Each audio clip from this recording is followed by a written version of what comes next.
I'm being vague maybe for a reason. I don't want to. I'm very don't much commit to it either. Right? Well, I'll say this much. Here it comes. This is it. We will hold you to your fucking word, Trevor. We're putting in bathrooms. Yes! That are Finally, if you guys ever been to the brew pub, you cannot whiz there. You can totally whiz at my brew pub. You need to go there. No, the new facility. The new facility is getting them. This week we're joined by Trevor, Tim, and Matt of Old Irving Brewing to sample this year's Krampus lineup. This is episode 99 of The Malting What's Hour. the haps on the hops? Got yeast and speeds. This the Molten Hour where we talk about our drink and tell you what we think every other week. And if we get drunk, well, we might slur our speech. Got the gift of gab, the friends you wish you had. Join us for a drink, join us for a laugh. Time is never wasted, where you getting wasted. The Molten Hour here, people take your places. People take your places. People take your home. Welcome to the Malting Hour. I am one of your hosts, Tony Golick, joined always with Brandon Whittington. and replacing Clark's seat in the back. Danny. That was it, huh? No, I'm not getting used to when you switch up your name, Dan. Like Daniel, Danny Hip Hops. Like sometimes I feel like it is different, right? Like you don't always say. I say something different every time just to screw with you. I'm gonna stop being surprised then, because I'm sure as one of the listeners that I know is sitting here probably maybe gets tired of me bringing it up. We are here. This is it. This is the end of the double-digit era for the Malting Hour. No more will we only have 2 numbers for episodes. For this is episode 99, and it's an exciting one. I think this is probably going to count as our Christmas episode because we're running out of time, and what better way to celebrate Christmas than with Krampus. And we are joined with, to my left, Trevor Rose-Hamblin, Old Irving Brewing Company. to Trevor's left, And Tim Broyles, also Old Irving Brewing Company. And Matthew Moldenhauer. you've been here. Welcome, gentlemen, and welcome back. Actually, all 3 of you, because technically all 3 of you have been on. Trevor, you've been on the show. Tim, you were on the show, I think, for a little bit at some point, or maybe just in the beginning. I believe I might have spoken momentarily at one point. Yeah, I feel like I He did. said a word. Yeah, your voice is definitely on the recording. I believe so. Somewhere. It's usually Tim trying to work while we're doing other things in the brewery. Yes.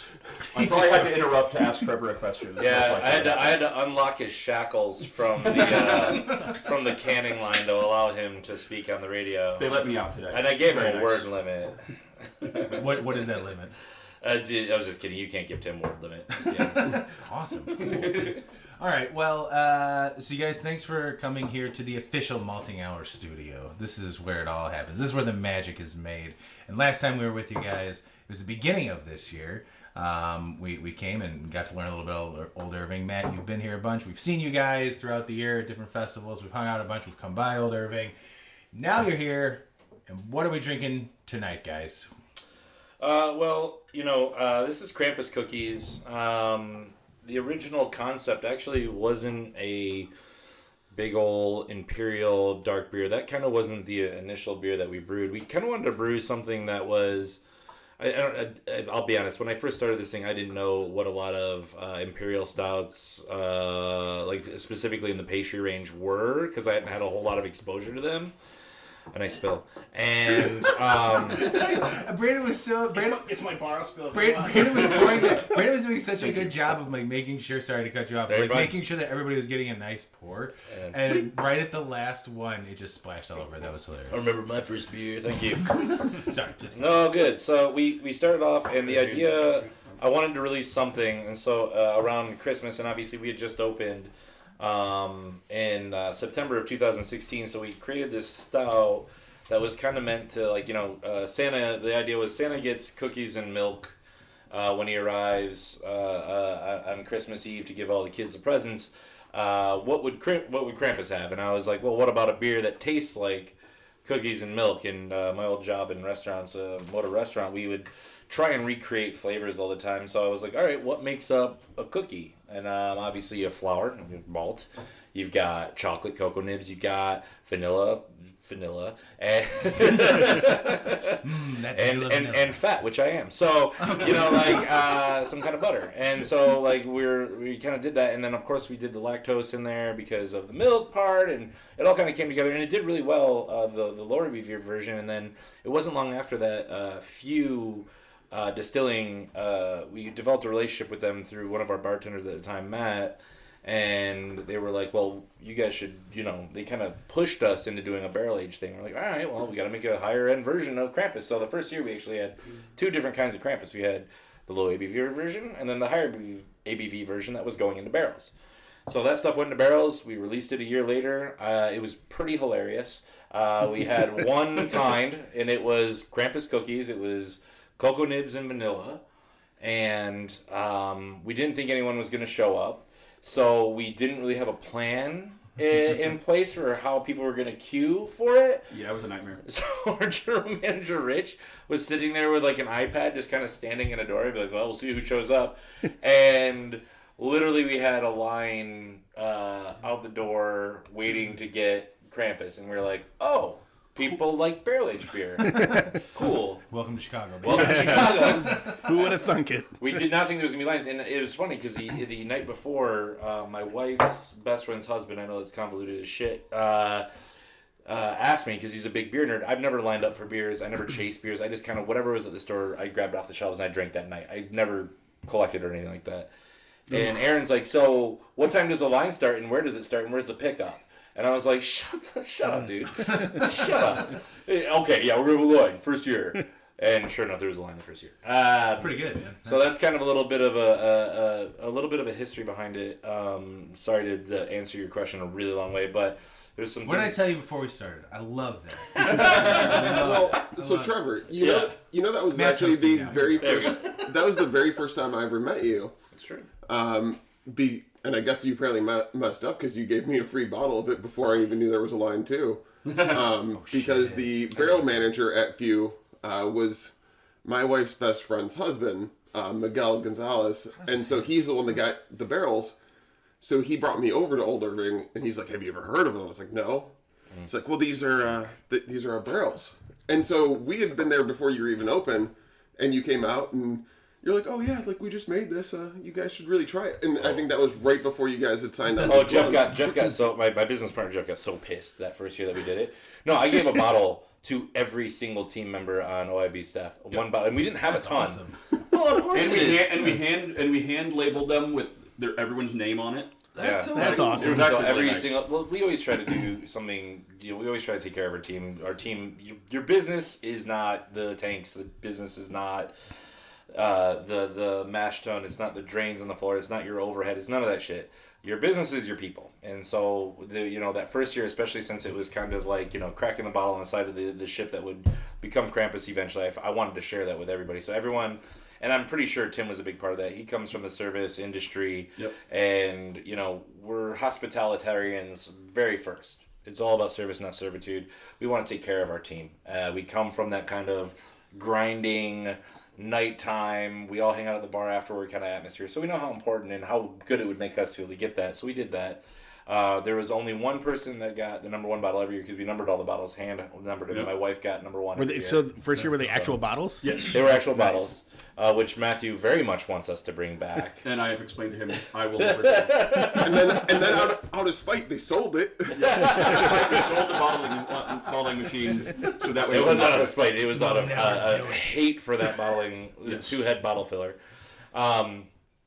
But really, when we think about Krampus and like a total thing, I love it because it celebrates. It reminds me of the beginning of OIB. Obviously, it also reminds me of kind of this culture of like creativity and really hearing one another out in a space. Because Tim here actually created Krampus. And so when I was younger, I used to... Not the myth of Krampus. I'm not that old. He was there 4,000 years ago. You said I looked 60. So I used to do like this, like it would be like a black piece of paper, and I would have chalk.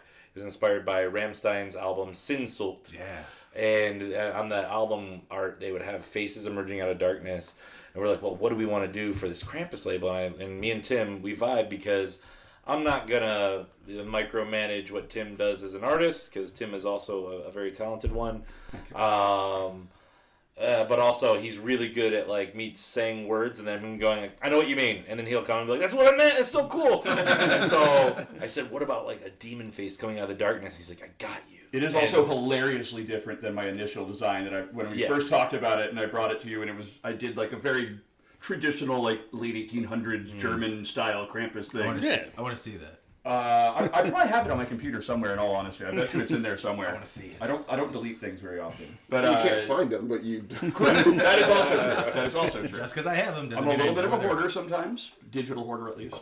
Anyway, so I had done all this, but we didn't have any. I was not given any direction at the beginning. It was simply we're doing Krampus cookies. Boom, go. So I came with it, and it was immediately, that's cool, but so not what I'm looking for. So.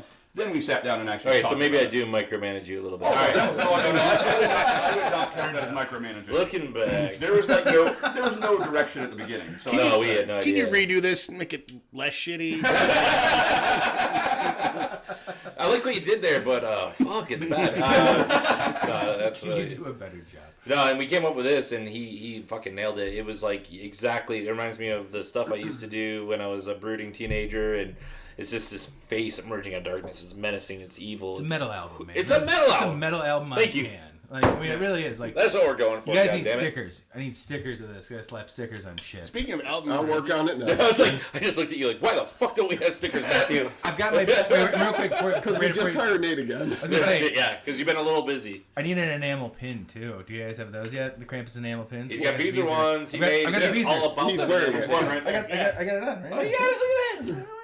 I got these guys out. We got a year before next year. I wore this at Thanksgiving. My family, I got Love compliments on it. Like, ooh, cool So pin. what I was gonna ask is, if Dan, have you ever paired Krampus with anything? I did. It was MF Doom Yes. Christmas album called like with Cookin' Soul, but called Doom Merry Doom Xmas or something. I can't remember. Very nice. That's That was awesome. a couple years ago. Yo, I appreciate the like shit that. out of that pairing. That's Dan, a help good me. pairing. Dan, help me remember to link to that pairing in the post for this episode. I appreciate that. I'll No, do man, that. I appreciate it. No, that's so, awesome. so what? Real quick before we get back into this, Brandon, which was the first? What was the first one we opened up? Matt, you curated this lineup basically. For Yeah. us. You threw it together how we should drink it. But So this is the even brand. though I started that with Brandon, what did we open? You know, Brandon, never mind. Brandon, you can shush Brandon. I'll Shut take the care fuck of up, it. man. This is good talk. Matt and Trevor are going to host this show, and Didn't we already discuss I'm part of the show anyways? almost, you're almost there. I'll be in my office. Honorary. So we started with one of the brand new ones this year, which is Krampus in the Buff, which Trevor can tell the story of how it came to be in the buff. But this is Because just he was naked when he made it. Yes, basically that's you know exactly that. it, actually. So it's naked barrel, and this has a blend of all the fun barrels that Trevor gets to curate throughout the year and can explain what's happening next year. But what we've kind of seen already happening in the market, and what we wanted as well, is just to have the barrel shine through a little bit more. And this one, I think it's my favorite of this year. Just getting more of that vanilla and more of that oak just pops a little bit more. I love all of the other adjuncts and vanilla and chocolate and peanut butter and everything else, but just getting a little bit more of that whiskey coming through is... This was the only beer that I went back for multiple times at Fobab. Yeah. Yep. Oh yeah. I think I had it 3 times, which is saying a lot for how many beers are at Fobab. Which also, going back to Tim and even creating it, which I love the Krampus throughout the years, you'll post a picture later, I'm sure. But all of the labels, what was the first one after? Peanut butter? Peanut butter? No, that was last year. Peanut butter was new last year. The first variant was Champorado. Yeah. And so on the labels, please explain how you came up with Champorado and then what we did Well, with hold some on. variants. If can I interject for like 2 Absolutely, seconds? please do. We'll go to the Champorado when we get there. No. I want to interject about the Champorado thing because About the label itself. about the label itself. Did you micromanage it? No, we did not. Yeah, a little bit. So No. we had ideas, and so like me and Tim will have our little idea meetings where we just kind of sit there and we dream at a table, and Tim and I have a great relationship, so we can sit there and just come up with ideas, and he'll shoot mine down, I'll shoot some of his down, and then we'll kind of find something. And I remember we were kind of going down the level of like sugar skulls, specifically around Dia de los Muertos and all that stuff. And it felt like we were getting into a territory that was starting to get not good. You know what I'm saying? Like that has to do with A a couple very white dudes doing that it stuff feels a little. feels wrong, and and we really had to kind of check. And so I went back and I talked to some of our Hispanic employees and stuff, and I was like, we played Is It Racist and Is It Offensive? And we had very real talks about, like, hey, like, when you see this on branding and stuff like that, is it a little bit offensive to the culture? And of course I knew in the back of my mind, of course it is. But, I also just was interested in engaging the team. How deep is it, too? Like, yeah, and it's deep. Yeah. Like, that's the fucked up thing. It's because we, Americans in general with other cultures, we just kind of get to have playtime. And a lot of businesses will just, slap things on coffee cups and mugs from other cultures and not, even bat an eye at what it could mean and how very serious this is to a certain culture. And for them, it's not just a celebration of death; it's a celebration of life. It's very important for the Day of the Dead. And so immediately we're like, fuck that, we're scrapping that. And then I'll let Tim take it over from here, because then he went in a different direction. I was really this is where all this like sprouting started on the sides. Really cool. So after we nixed that idea, I went kind of on a deep dive into Mexican textiles. So first I just kind of literally just Googling around looking at like Mexican design. Yeah. I wanted something. Champurrado, for those that don't know, is a Mexican hot chocolate, is traditionally what that is. So I wanted something in that design, but that was not obviously sugar skulls and things like that are offensive. So in that search, I found these cool Mexican textiles in this traditional Mexican design, and that's where I kind of came up with this, where I drew this based on a bunch of different designs I found, specifically in the colors and just the absolute, the flowering and everything like that. And then when we decided to start doing more and more variants, we decided to keep that stem pattern throughout, to keep a little bit of unity throughout the branding. And so then we have, Champurrado, the Cocoa Krampus, the peanut butter, all of them have that exact same stem pattern with different flowers or what have you, whether it be flowers or barrels or... I really like the breakfast one you guys did with the maple leaves. And that was the one where it was all just the background. That was before we went into the unified theory of our design. Yeah, that was back, I believe it was still bottles then. Yeah, it was. Yeah. Well, we were using that one as a base for the sugar skulls, and then we were trying to connect them all. Yep. So the maple one with the maple leaves and the coffee beans you're talking about, like in the background. Yep.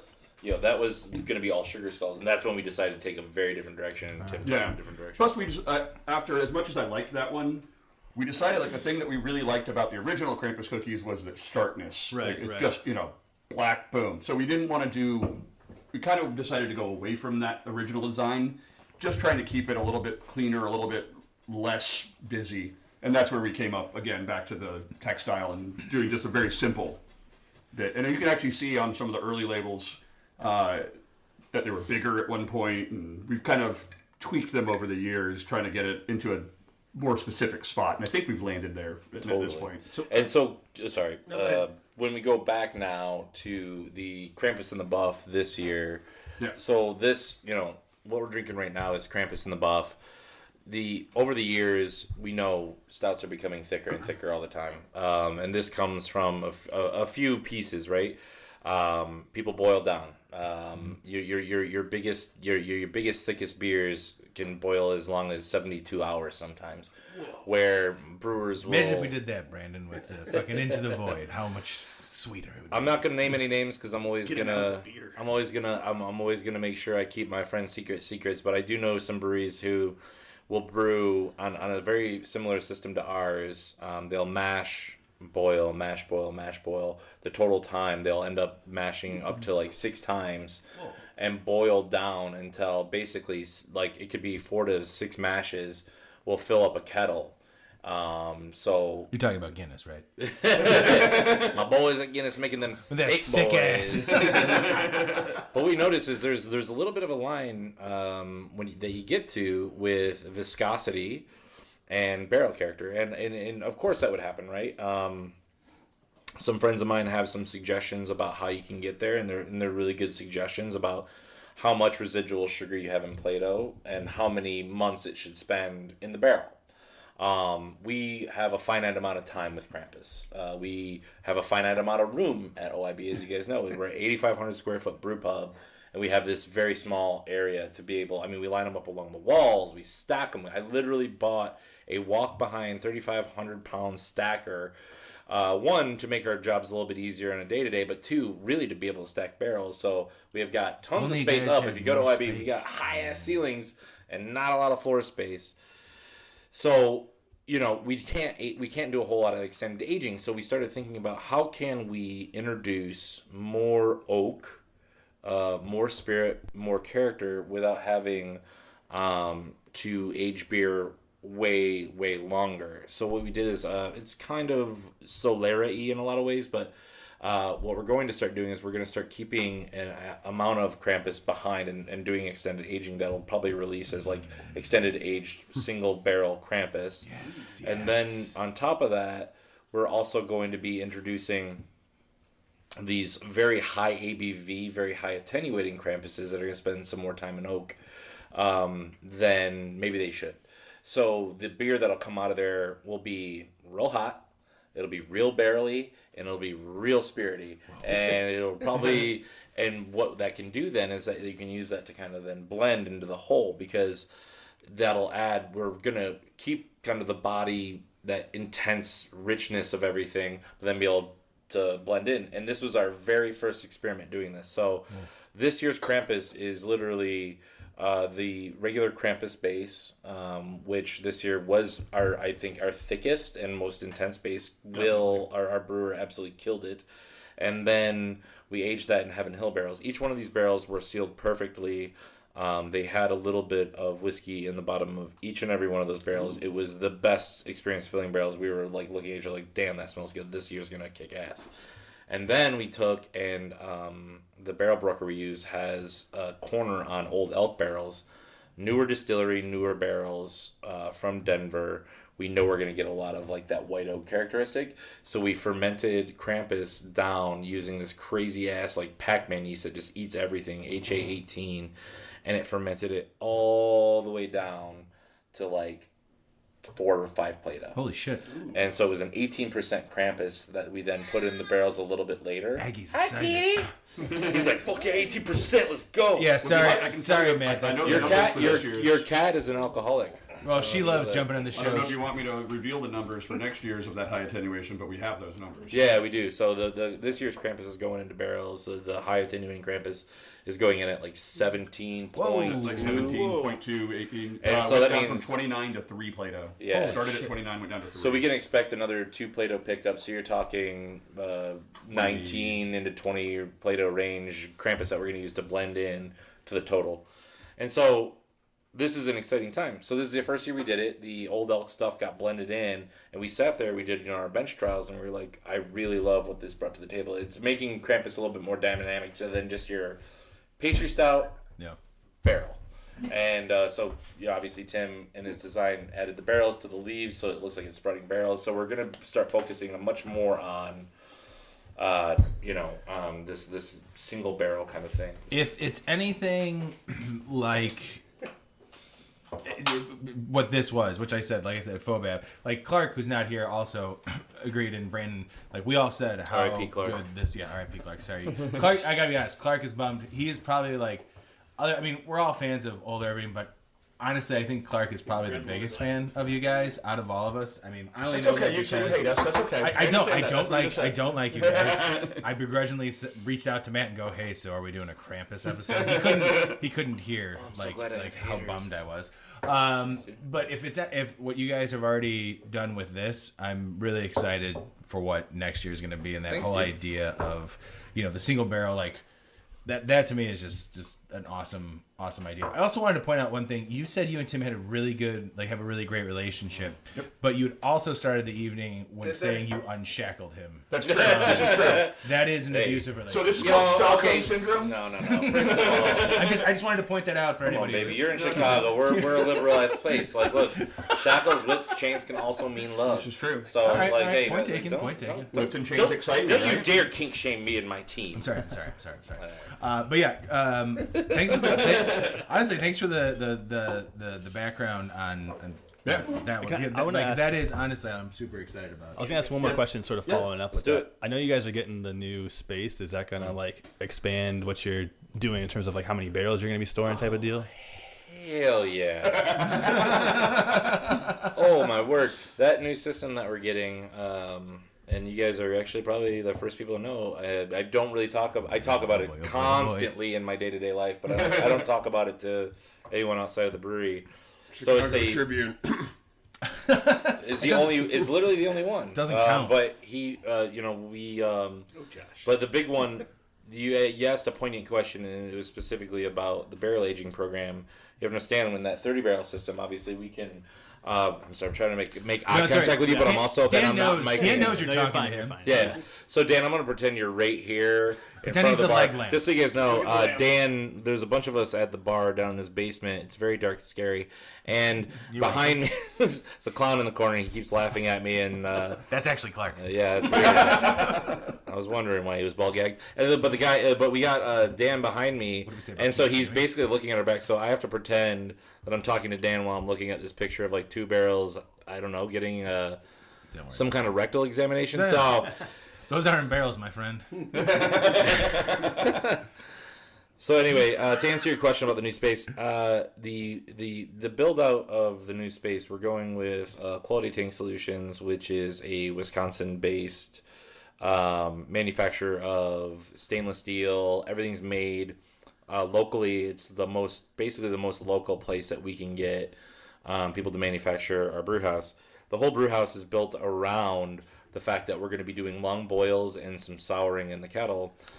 So it's a 4-vessel system, but I've created it so that our mash and lauter ton, or our mash kettle rather, are doubled. So I can boil some wort and still work around it, and then it turns into a 3-vessel system, so it doesn't interrupt production of Beezer, which is what this system is really built for, is making sure that we can brew Beezer efficiently and consistently on our own. And but then I can still boil down and get some great yields otherwise with our big beers. And we will be, grinding our own malt there. We're going to have super sacks, all that good stuff. And we're going to have a little bit of extra space, for barrel aging. So I'm real passionate about barrels. I'm really passionate about spirits. I'm really excited to see what comes next. Plus, I'll be right around the corner from one of the best. And that's, I'm sure that has something to do with a lot of the inspiration that led us to that exact location. So hell yeah, dude, you're gonna see a lot more barrel aged stuff from us. I'm also excited. So I know, like, when Half Acre got their bigger space, they started like doing a little more experimental stuff in their regular normal brew pub. We can get to the next beer, but I'm excited to see what you guys do. See if you guys do anything cool with that. Well, the team is going to expand in really cool ways. I think the base of the team, me, Tim, Will, who brews all of our beer, Matthew, a lot of us are going to go to the new space, and I'm bringing on some newer team members that I'm really excited about. That I've kind of very excited about that. I think are going to bring kind of a fresh face, and it's also exciting for me as an owner and brewer to be able to kind of let go a little bit and let people start having the kind of fun I've been having for 6 years at that brew pub space, and let people get experimental and have some fun and show them what they got. And so you're gonna see some new stuff for sure, but I'll do my best not to micromanage them like I have done with Tim. That's out of love. Don't worry, Trevor. I'll take that over. All right, There you go.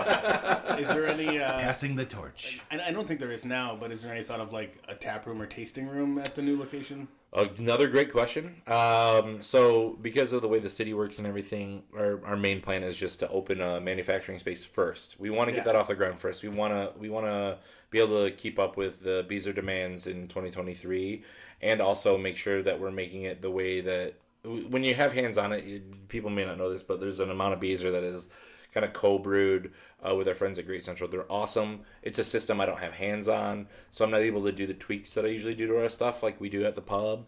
So a lot of the stuff that goes out is great, and they do a really good job. But we really want to be able to kind of be able to produce it at a higher level the way that we want to, and also have the flexibility to do it on our own. And so, yeah, that's like the biggest point of that. So cool. Yeah. That was...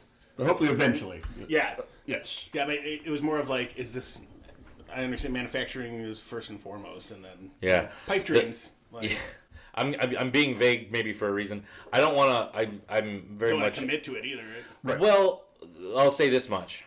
Here it comes. This is it. We will hold you to your fucking word, Trevor. We're putting in bathrooms. Yes! Yes! Finally! If you guys ever been to the brew pub, you cannot whiz there. Wait, no, you can totally whiz at my proposal. You need to go there. No, the new facility. The new facility is getting them. No, we're putting in bathrooms in kind of the main area where the brew pub will be. So we're definitely planning on Tap room, not brew for pub. for the tap room. Yeah, to be clear. So we're definitely planning on it. Eventually, we don't know what that timeline will be, so I don't want to. Speaking of bathrooms, I don't know why, but my 3.5-year-old son is obsessed with the bathrooms at Old Irving. Every time he gets there, he's like, Me too. We gotta go to the bathroom. I'm like, really? That's because you're whiz all the time. And we'll go and I'm pretty obsessed with he'll that. just stand there and I'll be like, are you gonna go? He's like, I went. I'm like, no, you didn't, dude. It's actually it's actually he the just best goes place. in there and he wants to wash his hands. Like he just loves going in there. If you need to identify a song very that's dark in playing there. over the speakers, That I is the noticed place to go. that is the place to go. Like I'll walk in there, and go, oh, that's what's playing, right? I mean, because it's like sound deafening doors. As soon as that door shuts, it's absolutely, Yep. can't hear anything Just except for the guy music. farting and the other guy whizzing. It's a little. Well, the reason that we have the music a little louder in there, we have sections broken up for all of our speakers. There's not the fan in there doesn't make a high whirring sound. And for me personally, like when I'm sitting down taking a deuce, I don't want to hear you taking a deuce, dude. Fair. So like I want to hear some music. The worst songs are like the grunts, pain, and farts of like the dude next to me.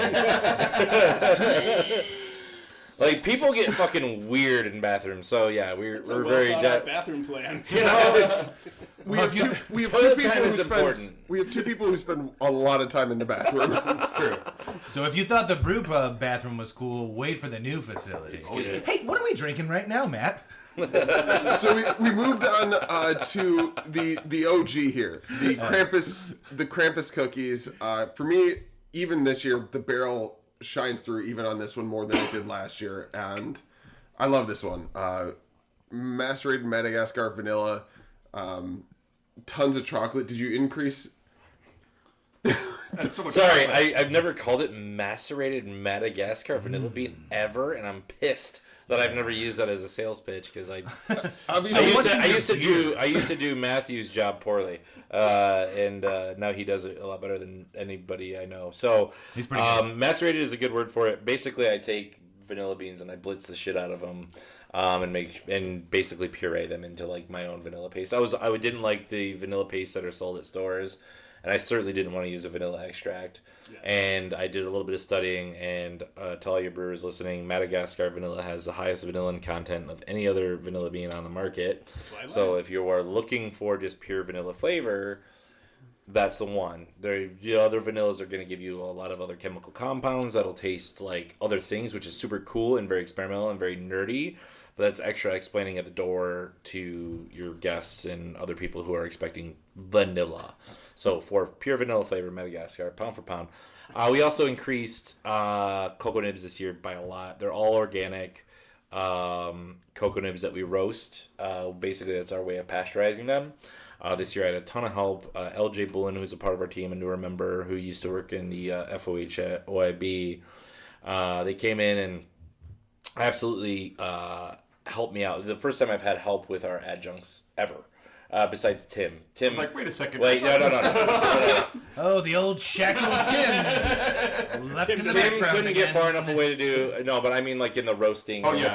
I don't do the kitchen. No. I don't do kitchen. No, he fills the bags and stuff and all the shit that I hated, for sure. But now I have two people to do the stuff that I hated. Two more shackled helpers. Yes. No, they are awesome, though, and... what happened was I can now just dream up an amount of things I want in there, and then I don't have to make them happen with my own hands. So I have thought about this and make it so. I will be back in 2 days. They've been ordered. And so, and absolutely this year I think that all of our adjuncts are singing a little bit louder because of that. So a lot of time spent in the kitchen, which is awesome that we have that at our disposal, roasting in the oven, making sure they're pasteurized. Then into bags with Tim, and then they go into the tank, and then we do it that way. We don't have any fancy ways of doing it, so we're doing it kind of homebrewer style in that way. Nice. And I think the product speaks for itself. There's a lot of chocolate here. A lot of chocolate. Yeah, even more than I remembered. Brandon, you have already tried this, correct? Yes. Dan and I have not tried this. We're trying this for the first time. You're actually Dan. This is you trying all of them for the first time, correct? You didn't try. I mean, you weren't with us at Fobab because you were not around. I am getting a lot of vanilla from it, like in a good way. Like I'm more vanilla than we had previously. I will say so. Like this to me is because it's the same amount of vanilla we've used in the past. Awesome. Exactly, and maybe it's played off the cocoa nib. I was gonna say, and maybe that is like how vanilla is there to like bring everything else forward. Totally. But there was a couple other barrel aged beers that I've had so far this year where I was like sensitive to the vanilla in a good way. It wasn't like off putting. It was like, oh shit, this makes me like this beer even more. And I've always liked this beer, but this is top notch. This is very, very tasty. I know last year's Benthic had some just amazing amounts. Yes. Benthic. That was just that was outstanding vanilla in that. Oh, wait, double Every time I Benthic. taste that shit. You mean the name we shall not name? Did not have double. You did not talk. No, I'm kidding. Tony, were you They're friends. Yeah, they're delicious. I'm sorry, I can't hear you over the Old Irving guys, Brandon. Were it's you their gonna say show something now. When they were talking about, Trevor was talking about the macerated Madagascar. Yes. Trevor, have you tried other vanilla beans? And the reason why I asked this is, and I know it gives off a fruity quality, but I've had my own extract of Tahitian vanilla beans sitting right now in a white bourbon. We have 100% used Tahitian, and I loved them. Don't get me wrong, they're great. But like the chemical compound, pound for pound, if you're trying to, because we have so many other things we have to think about when we're trying to get a flavor across to our guests when we're dealing on a scale that we're dealing on. So if I want you to taste vanilla, and we'll get into this more when we go into the other brands here, I have to think about what I'm going to spend pound for pound. Right. Tahitian is not only more expensive, but it has less vanillin. And then when the consumer is having it, they might not interpret it as vanilla. I've tried it and I used it in a small stout, vanilla. And it was very good. But it was like a fruity vanilla.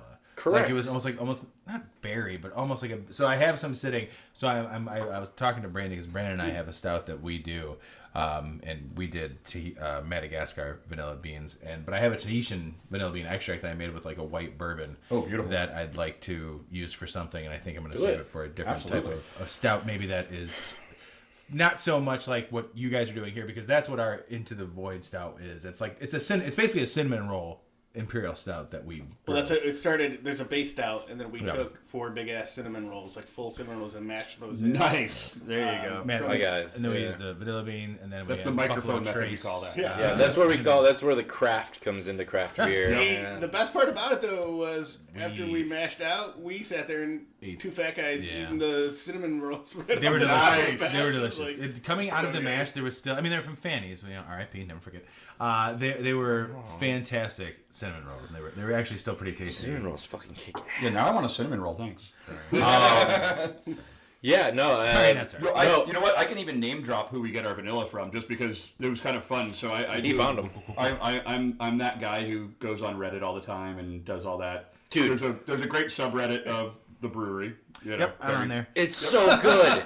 There's so much good information. Brewers, listen, go on the brewery on Reddit and just like go onto those subreddits. It was one of the first subreddits other than our home brewing that I was a part of. And I was reading all the stuff. So I'm like, good. oh, you guys are real brewers, but I can learn from you. Yeah. But so someone on there was like, hey, I have a vanilla company and I want to send out samples to people. Anyone want one?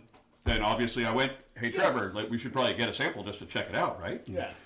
We now use them. We've now used them for a couple of years, I guess. Yeah, they're awesome. Vanilla Bean Kings is their name. Got it. And if there's a supply shortage, I blame you, Tim. I don't think there is. So they're spreading their name out. Everyone's using them. They're the kings of vanilla beans, baby. But they seem, from what I understand, from what I read about them at the beginning, they actually go to Madagascar themselves. They work with the people, the farmers, to get their vanilla. That's what we gotta fucking do, Tony. Let's go to Madagascar. Yeah, fuck going to Oktoberfest next year, or Great American Beer Fest. We're going to Madagascar, baby.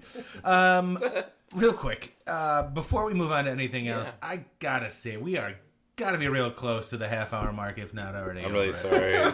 Are we there, Brandon? Oh, we're over. No, I was gonna say we're definitely over. No, it's a 3-hour show. We're gonna take a quick break. We'll be right back with these guys that we found on the street. 'Tis the season for holiday shopping, and we have some upcoming events that some friends would like to share with you. Saturday, December 10th, Kris Kringle Market at Imperial Oak Brewing, Willow Springs, 11 a.m. to 4 p.m. Over 24 local artists are set up inside the Savage Oak Room in Willow Springs, and we'll have a variety of unique art and vintage items for sale from local artisans. Come to the brewery, grab a Malort or craft beer, and shop. This market always has a great vibe, and we'll have a tarot reader there. Imperial Oaks Willow Springs is located at 501 Willow Boulevard, Suite 100 in Willow Springs, Illinois. Sunday, December 11th, true to the holiday craft fair and Krampus Market at Blue Island Beer Company in Blue Island, Illinois, 1 p.m. to 5 p.m. This market features independently owned local artists and makers that share their passion and creativity in items they make. From cute to dark, this market has something for everyone. While it's a few days late for the official Krampus Snatch, it's never too late to celebrate Krampus. Krampus will be at the market. Get your picture taken with Krampus while you shop. You will find a variety of Krampus-related items amongst all of the artist tables. In fact, there will be over 24 local artists and 2 tarot readers. Blue Island Beer Company is located at 13357 Old Western Avenue in Blue Island, Illinois.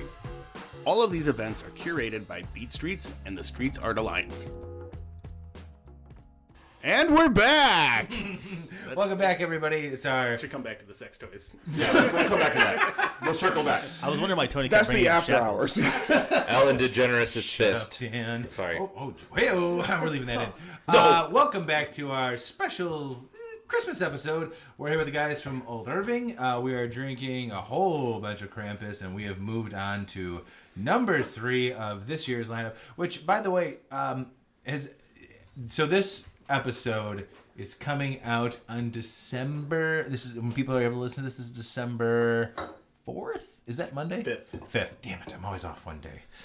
Well, we always post on this 4th. Well, it's posted that Sunday.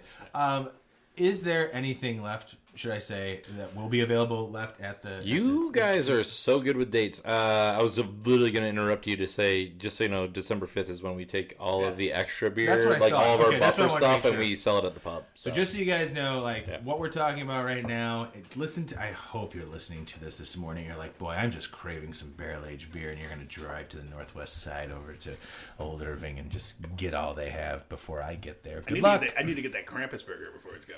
And those wings. Are we going to... So you want to go to dinner, Emily? The wings are awesome. And the burger's awesome as well, obviously. But Things are awesome. 44.19. West Montrose. I want to put in a request for cauliflower. What are you doing on Sunday, Brandon? You got any plans? I don't think so. All right, let's go get burgers and wings before the Bears game. Before the Packers game. Anyway, when you guys are listening to this, the Packers already won. We get it. We have moved on to number 3 of the 5 barrel-aged goodness of Krampus. What are we drinking right now, gentlemen? We are drinking. I said gentlemen, so I was talking to Matt. All right, my bad. Matt, you don't know Matt that well. Well, no. I can always say what we're doing, and then Trevor gets into I meant it. Tim. So this is peanut butter no bake. And this one, Trevor really get into because this was inspired by his own childhood and mother baking cookies. Or not baking cookies. dude. Sorry, Trevor. Sorry about that. So, Trevor, please take it away. What inspired you? What brought you into this one? That's cool. I don't really want to talk anymore. We bonded over 9 right, well, I love That's true. On the break, we bonded over 9 Inch Nails. So the peanut butter Krampus, my mom used to make these peanut butter no bake cookies. So there's like a piece of me that wants to like keep on doing like Krampus cookie style and like vibing off of cookies. Yeah. But I feel like you're gonna meet an end eventually. So we've kind of left it open end. There's some macaroon recipes when you're thinking about cocoa later on, and then like some spicy chocolate stuff that you've seen in other cookies. But this one was very spot on for me, where I was like, what is a cookie that I remember from childhood that has all the flavor components that Krampus has, chocolate, all that stuff. And that would be my mom's no-bake cookies, which was literally like she would take, I don't even know the recipe. Honestly, I've never even asked. But I'm pretty sure. It's a really great story, Trevor. Thanks, dude. And anyway, the end. She would take peanut butter, and she would take oats, and she would take chocolate chips, and she would like mix it up like almost into a batter, and then she'd basically like do a drop cookie onto a piece of parchment and then covered in chocolate. And this was kind of the no-bake cookie. You would never bake it. You would chill it. I was picturing like those, those like, which they are baked, but like those, those peanut butter ones that you just press down with a fork. No, baby, that's just a peanut butter cookie. Yeah. So this, I had no, like, as you're telling, like, now I was listening to what you were saying, but I was also focused on the beer because I always go back and listen to the episode. And that's when I listen to the person who's talking. Well, a beer episode, that's cool. That's really good for interviewing, is to not listen to the person you're interviewing. That's really cool.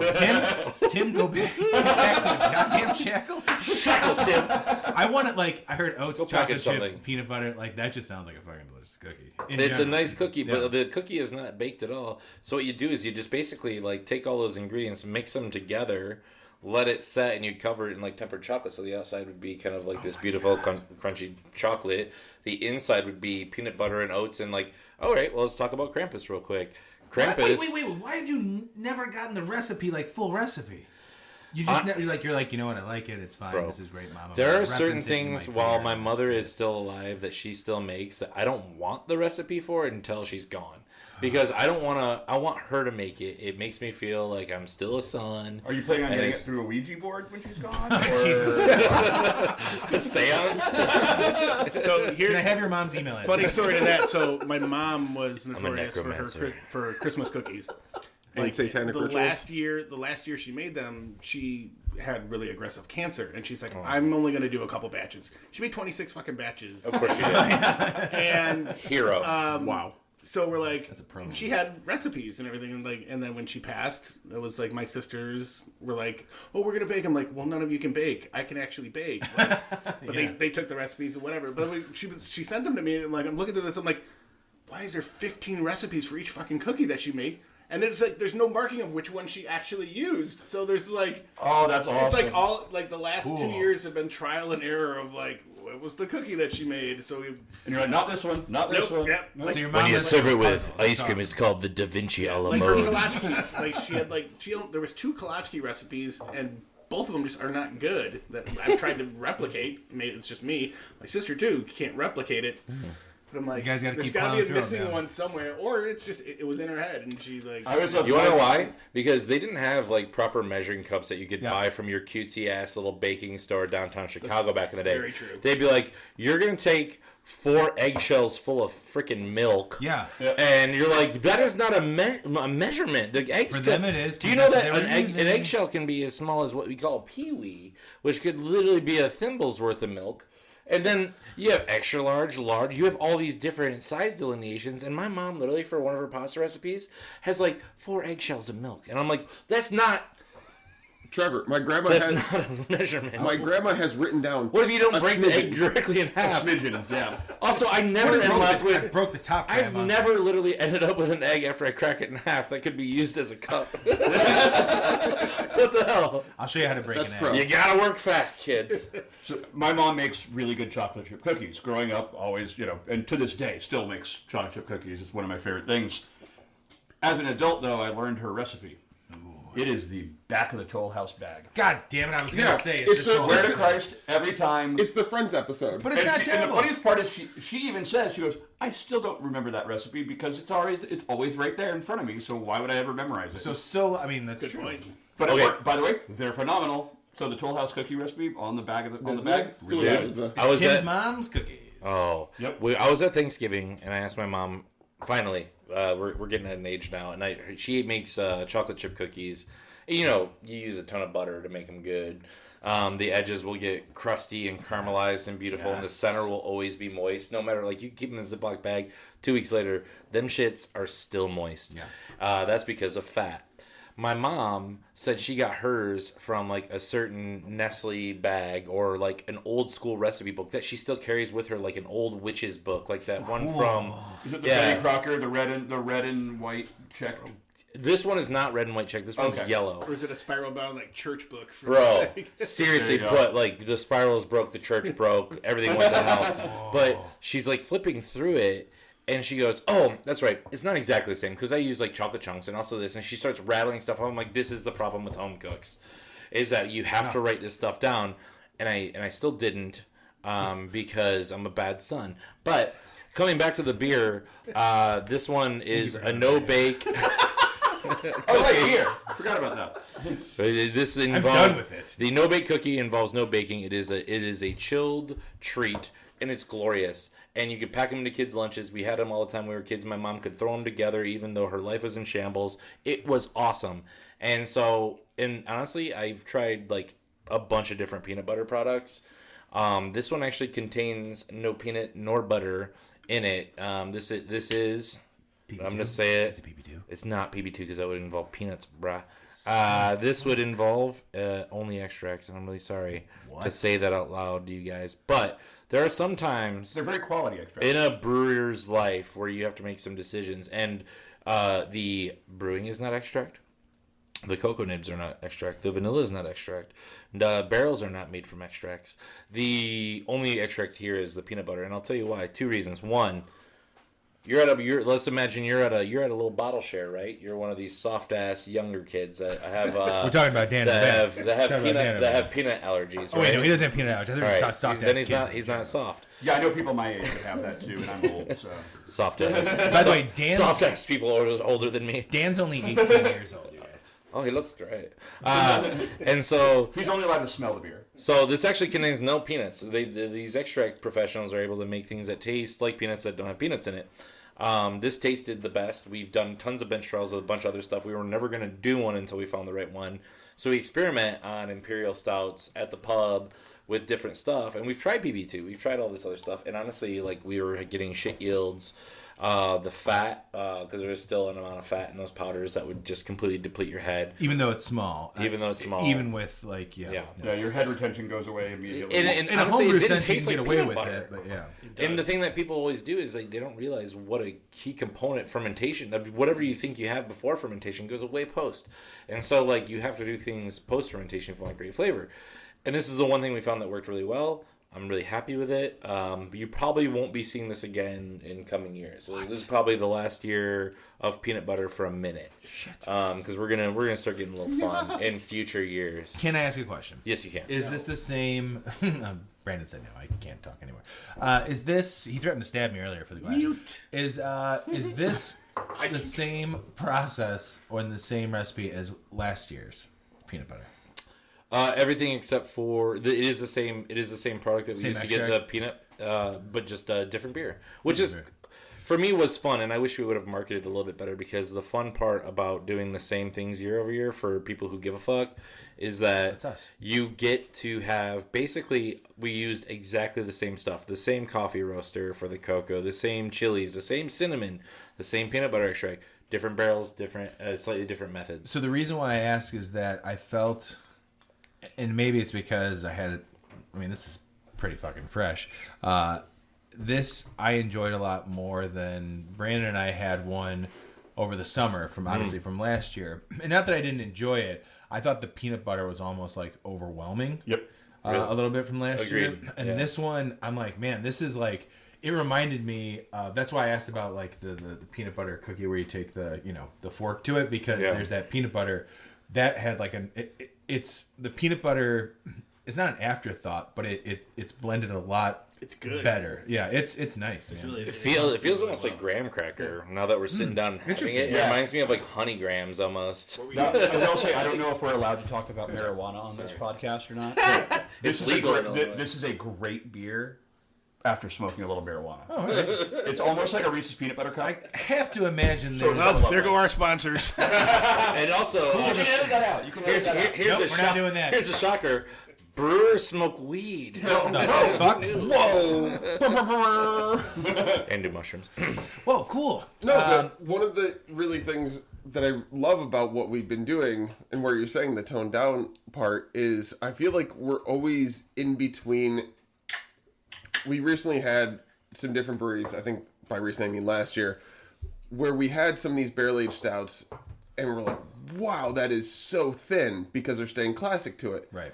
And then we were at JBF, and I had some of like what everyone searches out, and I'm like, oh my god, this is way too thick. Why would anyone drink this? Or it's super intense, and so we always hit the middle, which I feel like is both this like no man's land, and also it's not the part that is necessarily always hyped up by either the hype people or by awards, but it's I feel like what everyone loves drinking, because it has what you want. When you say it's peanut butter and chocolate and vanilla, you want all three of those things that sometimes you don't get when it's just all barrel and thin.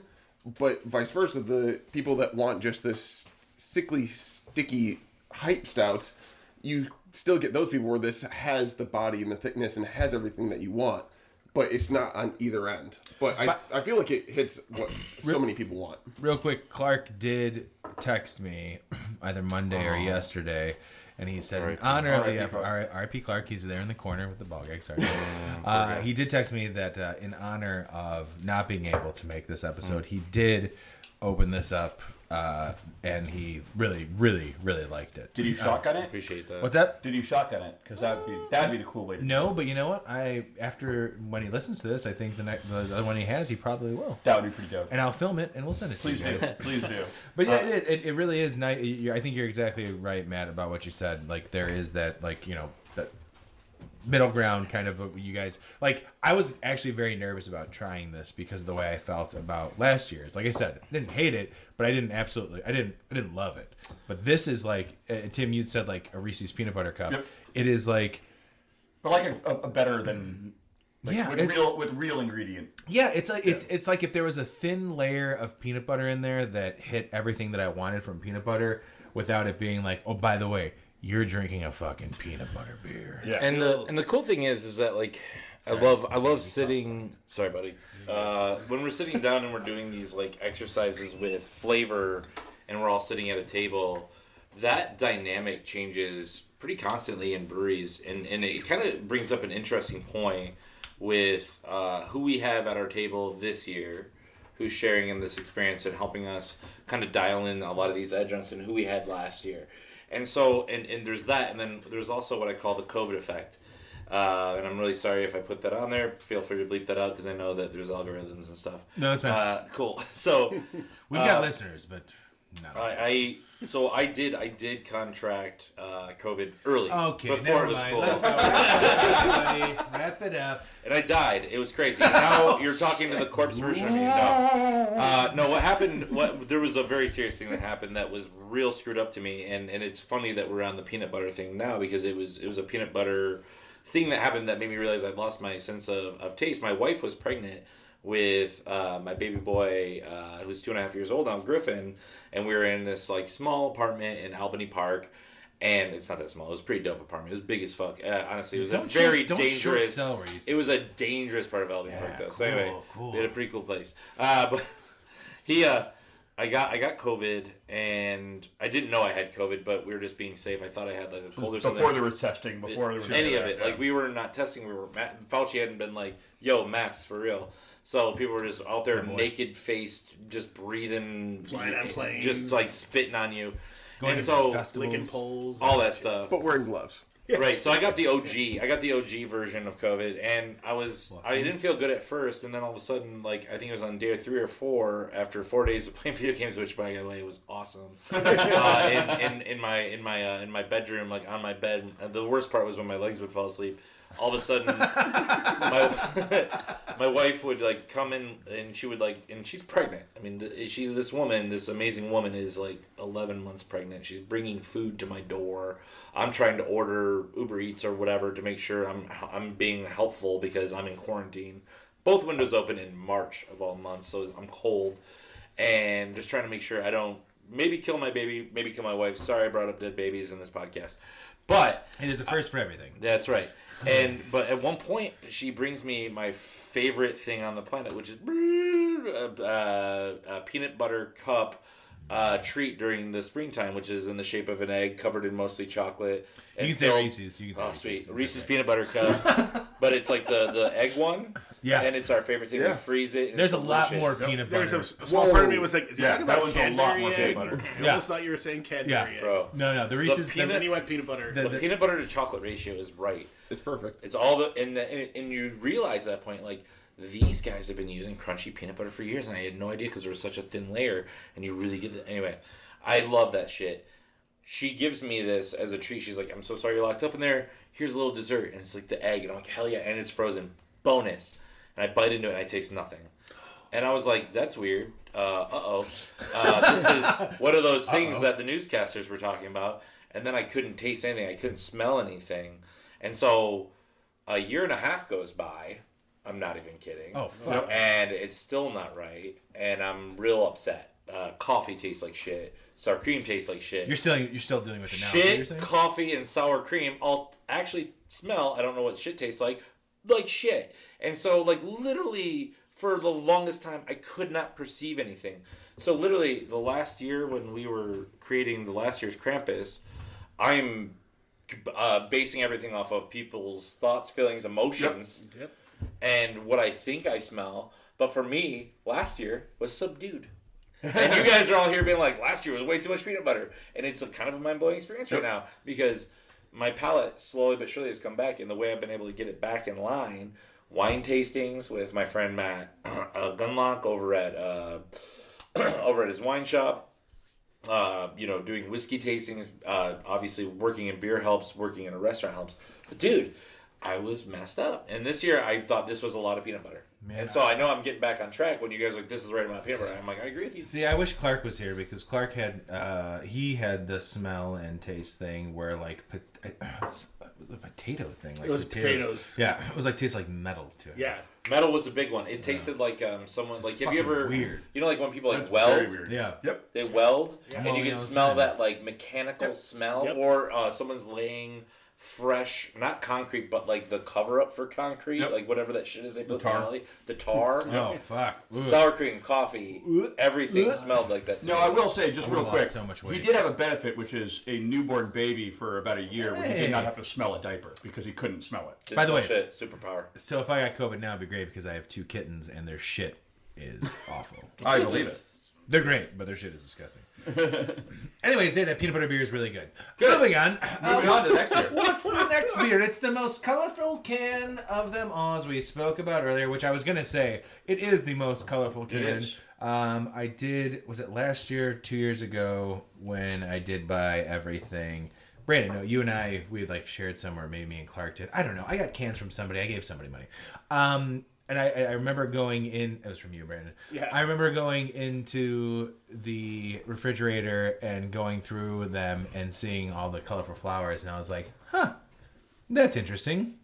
And I wanted to bring that up during I appreciate that. I think I think that was 2020. I think you gave them to me. I think you just gave them to me because it was we were doing it for, here's 1 or 2 for... It was 2020. I got them in January of 2021 because I remember... Jimmy, who works at Microphone, had posted that he was drinking it, and I was like, "Son of a bitch!" I was still pissed. I was like, I completely missed the That's when you release reached out. during COVID. And Jeff messaged me. He's like, "Hey, there's still some laying around at the brewery. He's like, if you want." I was like, "Really?" He's like, "Yeah, just go in and tell him Jeff sent you." Came in, I said, "Jeff said there might be Krampus," and that's right. And that was still around the time when one we of were each doing. But it was like months later. off. I was like, "Okay." That was around the time of like COVID, where we were still dropping off beers to each other. Yeah, like, hey, we're going to talk about. It was on the porch. We always like to keep like a huffle of little tiny amounts of these beers because people come back and like they want some. And whether it be friends or whether it be whoever. We're people pleasers first, dude. I don't know if this is supposed to be a secret, but oh shit, here it comes. This shit was on. I saw it on the shelves of Benny's. So that was a brand new thing that we did this year. Is it still there? Because I'm gonna go. So I didn't actually even tell. I was walking by. I was like, "Son of a bitch!" So if you guys want to know, secret drop. So this was something, obviously, based on barrels and how the year goes, we don't know how much yield we're gonna get. Of course, we brewed not way more, but we brewed more beer than we did last year. I can't promise anything to anyone because, God forbid, we can't. So under promise, over deliver. And so that's one of the things that we were able to do is after we finally got the yield, after we spent 2 weeks of Tim and Trevor just slaving around trying to get everything ready, I finally got the yields and we had a little bit more of everything that we had. And so this year, they didn't even know. I actually got to go, it was one of the better moments that I've had this year. I got to go to all the Bennies and all of them? Like, I mean, not all of them. Not all, Every there's so many more. Sorry, But I got to go to. He is now Mr. Benny. I got to do. Hello, Mr. Benny. Binstein. And so Okay. I actually got to go to our Now top. religious. I got to go to like our top 10 Bennies, and I went to our top 10 craft bottle shops without telling any of them. And I said, because I also don't want to just send people without letting them know. And I said, hey, we actually got a little bit of yield, and so we had like 20 cases, and I got to go to everyone and say, I have a little bit that we really want to give as a thank you. We weren't promised anything, but I want to know if you want them, and everyone just over the top. I bet that was a really hard sell for you. It wasn't because it is one of those things where being in this little bubble, you don't want to assume that everyone just wants everything that you make. But the thing I heard from like the guys on Beer on the Wall, where Adam Vavrick's now leading it, where they're like, "Shut up! It's amazing that you guys are able to offer." And to hear from so many bottle shops where they're like, "We can get basically anything that we want nowadays in a lot of barrel-aged beer stuff." They had never been offered any of the Krampus variants, so it was. And we don't publicize it because it's still very, very limited to just the shops that did get it. Yeah. But it was a really overwhelmingly fun experience to have a little bit more yield to be able to That's a lot of fun for like someone just walking into like a Beer on the Wall or bottles and cans. You text me and I said I should probably go. What? Well, all these guys. People sometimes don't realize that like within like a brewery setting, especially when you have like a pub or like a tap room, that there's kind of this inner.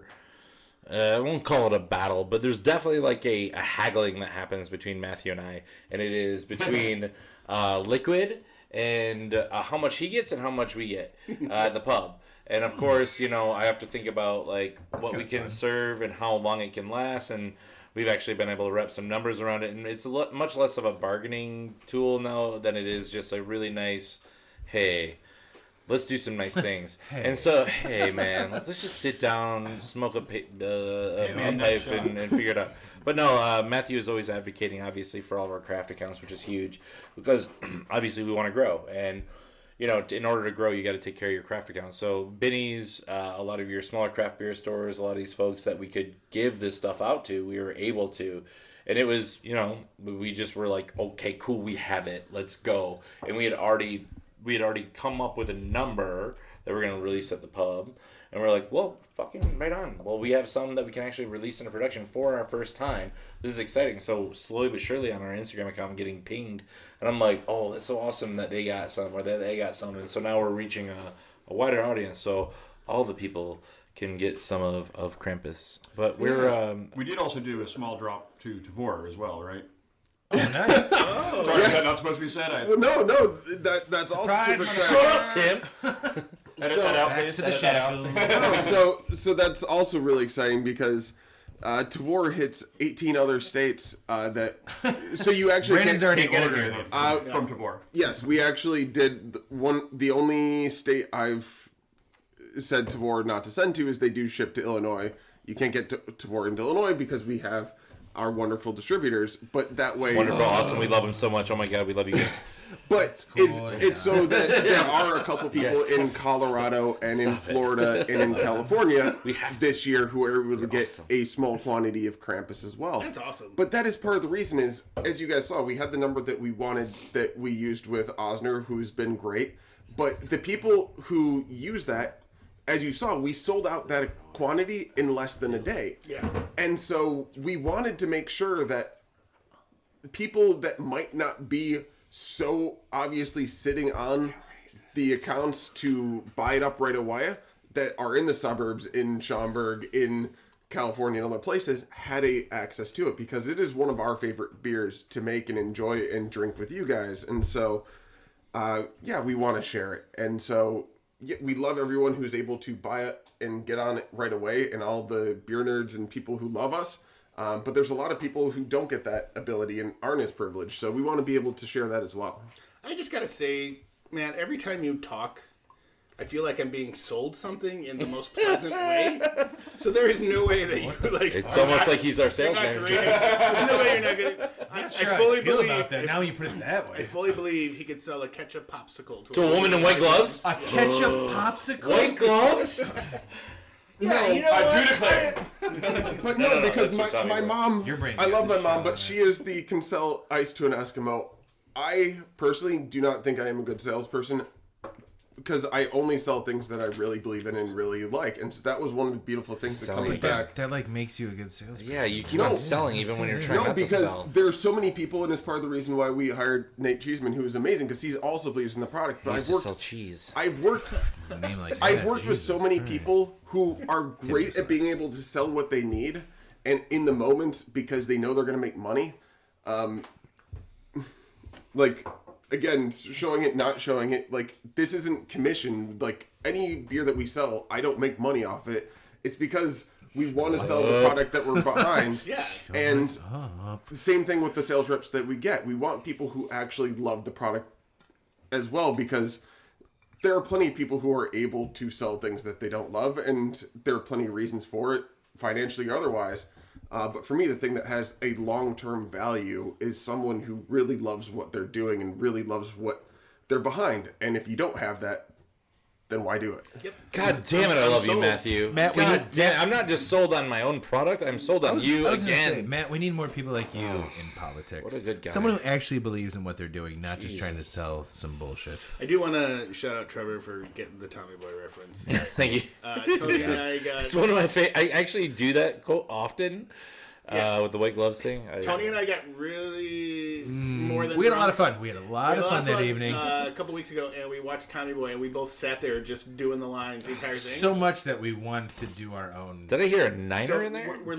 So we came up with the brilliant idea that we are going to do a special podcast Gotta do of it. us We might get sued. literally but- doing the audio of Tommy Boy. We should do a line for line. doing, like- Just a whole cast. We want a Yeah. cast of people. We'll see what happens. Yeah. All right.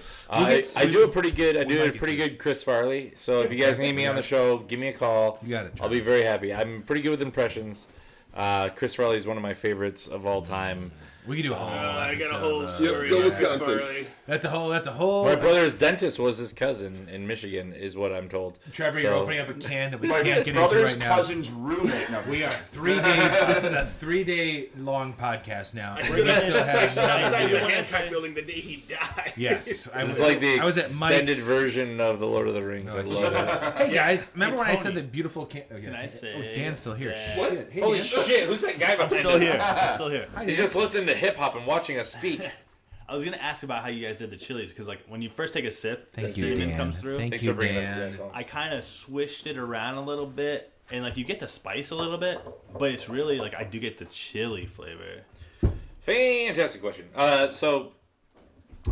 You guys ready for another story? Great. So Yeah, Trevor, I'm walking away from this one. it's all right. So Champurrado, obviously is like a Mexican hot chocolate kind of a drink that is really awesome, and will usually involve what's called abuelita chocolate, which is, I don't know if you ever had it before, but it comes in. grandma's hot cocoa. Oh, there you go. That's your grandma's hot because it was cocoa. awesome. Because it was awesome. And it was usually cinnamon and spices, and it would come in kind of like a puck. And back in my day in fine dining, we made a mole from scratch. And it would involve Valrhona, which was like a French chocolate, and then we'd use Abuelita, Little Grandma chocolate, and we would work that into it. And this came from a Oaxacan mole recipe. And so the 3 chilies that we'd use in the moto recipe was ancho guajillo and cascabel chilies. The whole process of making this mole was long. It was arduous. It would take me a full work day just to make the base, and then not involving cooking and everything like that. But our guests at the end of the meal would want vacuum sealed bags of this mole to take home. It was so good. It was honestly one of the first moments that made me realize I love low and slow methods of cooking, which led to brewing, which led to what we're doing here today. So that always rang true with me. And so when we were making the Champurrado, you got the cocoa nibs, the chocolate, you've got the vanilla, of course, and then you've got the ancho and guajillo chilies, which you can get from so many awesome shops in Chicago. And this is also, like, people don't realize it, but, like, maybe from outside of Illinois and outside of Chicago, this is a massive Mexican population. We have a ton of Hispanic people, Spanish-speaking people in our city. And to not tip the hat when you're doing something, it almost feels egregious to that, because we're eating it every day. We're a part of it every day. My son is literally in a daycare that is full immersion Spanish. His first word was agua, and we speak Spanish to the folks at the daycare, Miss Danny, Miss Patty, all these amazing women that take care of my son every day. And so it just felt like such a piece of Chicago where I felt like I needed to do it justice. And so we talked about some of the design aspects in being respectful, but then really the most respect you can have for a culture are a couple of things, in my own opinion, which is first understanding their language, because that's a direct line to their culture. Understanding their food is another big one. and I've learned more about this world and the people in it through language and culture, through language and food specifically, and drink, than I could have ever learned in any school you sit me down in. And I love that connection to food. I love that connection to beverage.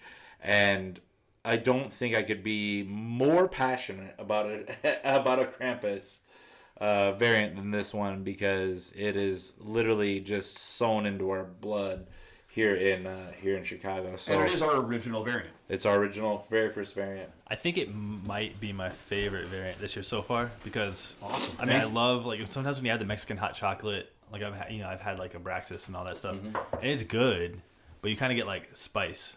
Sure. You don't really maybe taste the chili on a lot of this. I was going to say the same thing to that, Dan, because as we know, I've had a bad reaction with the Champurrado variant of the stout called recently. Champurrado. What's that? It was called Champurrado. Yes, that's what I'm saying. Like I had It wasn't ours. No. Okay. No. And I didn't Shit! They're tracking me out. Remember when I drank this beer and I hated it? No, I had one at JBF and I didn't put together what it was. I was like, I mean, it's like. Well, funny enough, when I saw Champurado, I knew what it was because of Old Irving. Yeah, and I didn't put that together. I just saw that it was a big Imperial Barrel-aged stout, and it was barrel-aged, wasn't it? Yeah. And so I got it, and they didn't mention how spicy it was. Oh, boy. And it was off-putting to me that day, and I had it again at Fobab, and it was much better because I knew how spicy it was. And they even told me, the guy who was pouring, the volunteer, was like, by the way, this is spicy. Yeah. But, like, to what Dan is saying, you get more pepper than the spice. And I really, really, really like that with this. Well, and Champurado traditionally shouldn't be spicy. Right. Exactly. But I feel like there's some breweries You where should like, notice it, yeah, but it should not be. Hey, they're spicy here. forefront, yeah. I mean, there's spicy beers, and that's fine. Sure. Oh, yeah. It was- oof. And I'll be honest, a lot of the chilies, I'm not trying to hit you with that spice. That's not the point of No. these chilies. Where we were talking about the vanilla earlier, I'm trying to hit you with vanilla to just give you straight vanilla. With the chilies in this case, I'm not trying to give you straight chilies because I don't think that is a part of the story of mole. I don't think that's a part of the story of this beer. Is not the heat. It is the flavor of these dried chilies. When you're using these dried chilies, especially ancho, the ancho will give you a lot of like raisinated, reductive, really beautiful, like, and it plays so well into chocolate and coffee, which is the base of this beer, right? If you got a lot of roasted malts, all this good stuff. If you ever see dried ancho chilies, buy them, rehydrate them, make a nice, like, I want to say hot sauce because you can spice it up because there's a nice little heat to it. But oh my god, it is like not even making a mole, but using just the ancho chili, like it is really, really, really. I did wings one time. Oh, nice. That was really nice and it was unexpected. It's the first time I ever used them. There's a They're guy. not incredibly spicy. Yeah. There's a guy up on like Lincoln and Peterson, a shop called El Carrito. Mm. That he does French fries with mole over it. Oh my god, It's so good. Oh, But I sorry, feel where- like Lincoln and Peterson? I'm sorry, we're going right now. Yeah, feel sorry. Fuck Show the over. last- Later. We're the last I am beer. no joke writing this down We're because not this doing sounds fries. amazing. We're Oh, not my drinking the God. last Too. beer. This is it. I feel like We're he done. told me that it's like his grandma's recipe, and he uses like Abuelita? 14 chilies or something ridiculous like He's that. like, Canadians dump gravy and cheese all over their shit. We're gonna do mole. We're gonna mole. do Mole is the one of my Mexican favorite things, but gravy. it's hard. Mole. I'm a vegetarian, so a lot of it's like a lot of them use like the ham or whatever. In it. Yep. Yeah, but the mole should not have meat in it. Yeah. Traditionally, the I hard think part, it the depends hard on part, location in Mexico. totally. In Oaxaca specifically, I think they don't usually use that. You can usually find like tortillas and things like that that'll be pureed into it, along with like avocado, sometimes bananas, which is a problem for me because I'm allergic to bananas. But like, So there'll never be a banana variant of Krampus? fuck no. First of all, Tim. folks, We're gonna hide one in there. Don't worry. I want you to listen to me. Coming in 2023. I'm not a hippie. I'm not. I'm a metalhead through and through. Stop eating bananas. Bananas are awesome. Don't listen to him. God, bananas are so good. They're so good, and their carbon footprint sucks, and they grow very far away, and the banana industry is terrible. Anyway, So I should buy more of those little bananas. Thank you. You heard it here first from Trevor. Plantains. But the Champurrado Krampus, another thing I'd like to say about it is that cinnamon is a big part of that.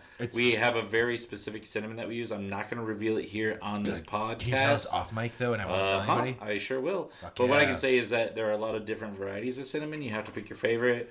And I have my favorite. So you'll notice a very common line between Cinnamon Pros, Champurrado. I don't ever change cinnamons. because I have my favorite. I feel like I remember you mentioning shut your it mouth. before. You don't talk out. You don't speak its name. It's not very hard to find, and everyone uses it. Also, I might have Saigon? said it at like every single festival. That Is it we Saigon?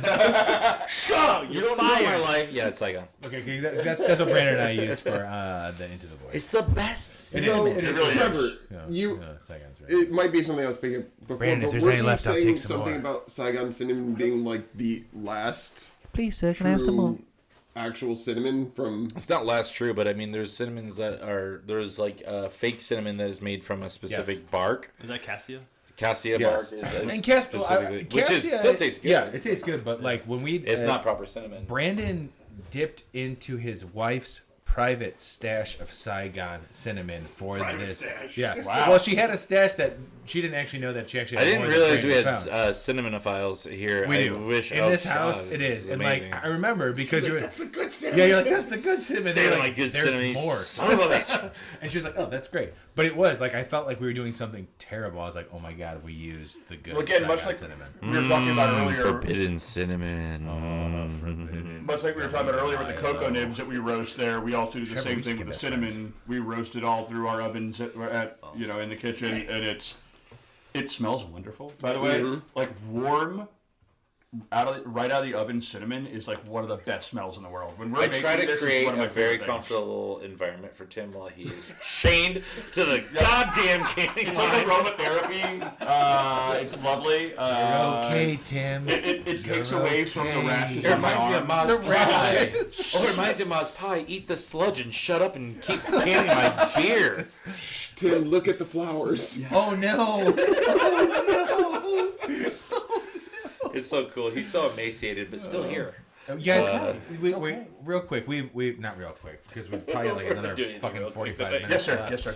Yes, sir. Easy, Tim. We're Good. friends. That's a good, Tim, good. we're friends. Yeah. You can say that to me. I don't know how you talk.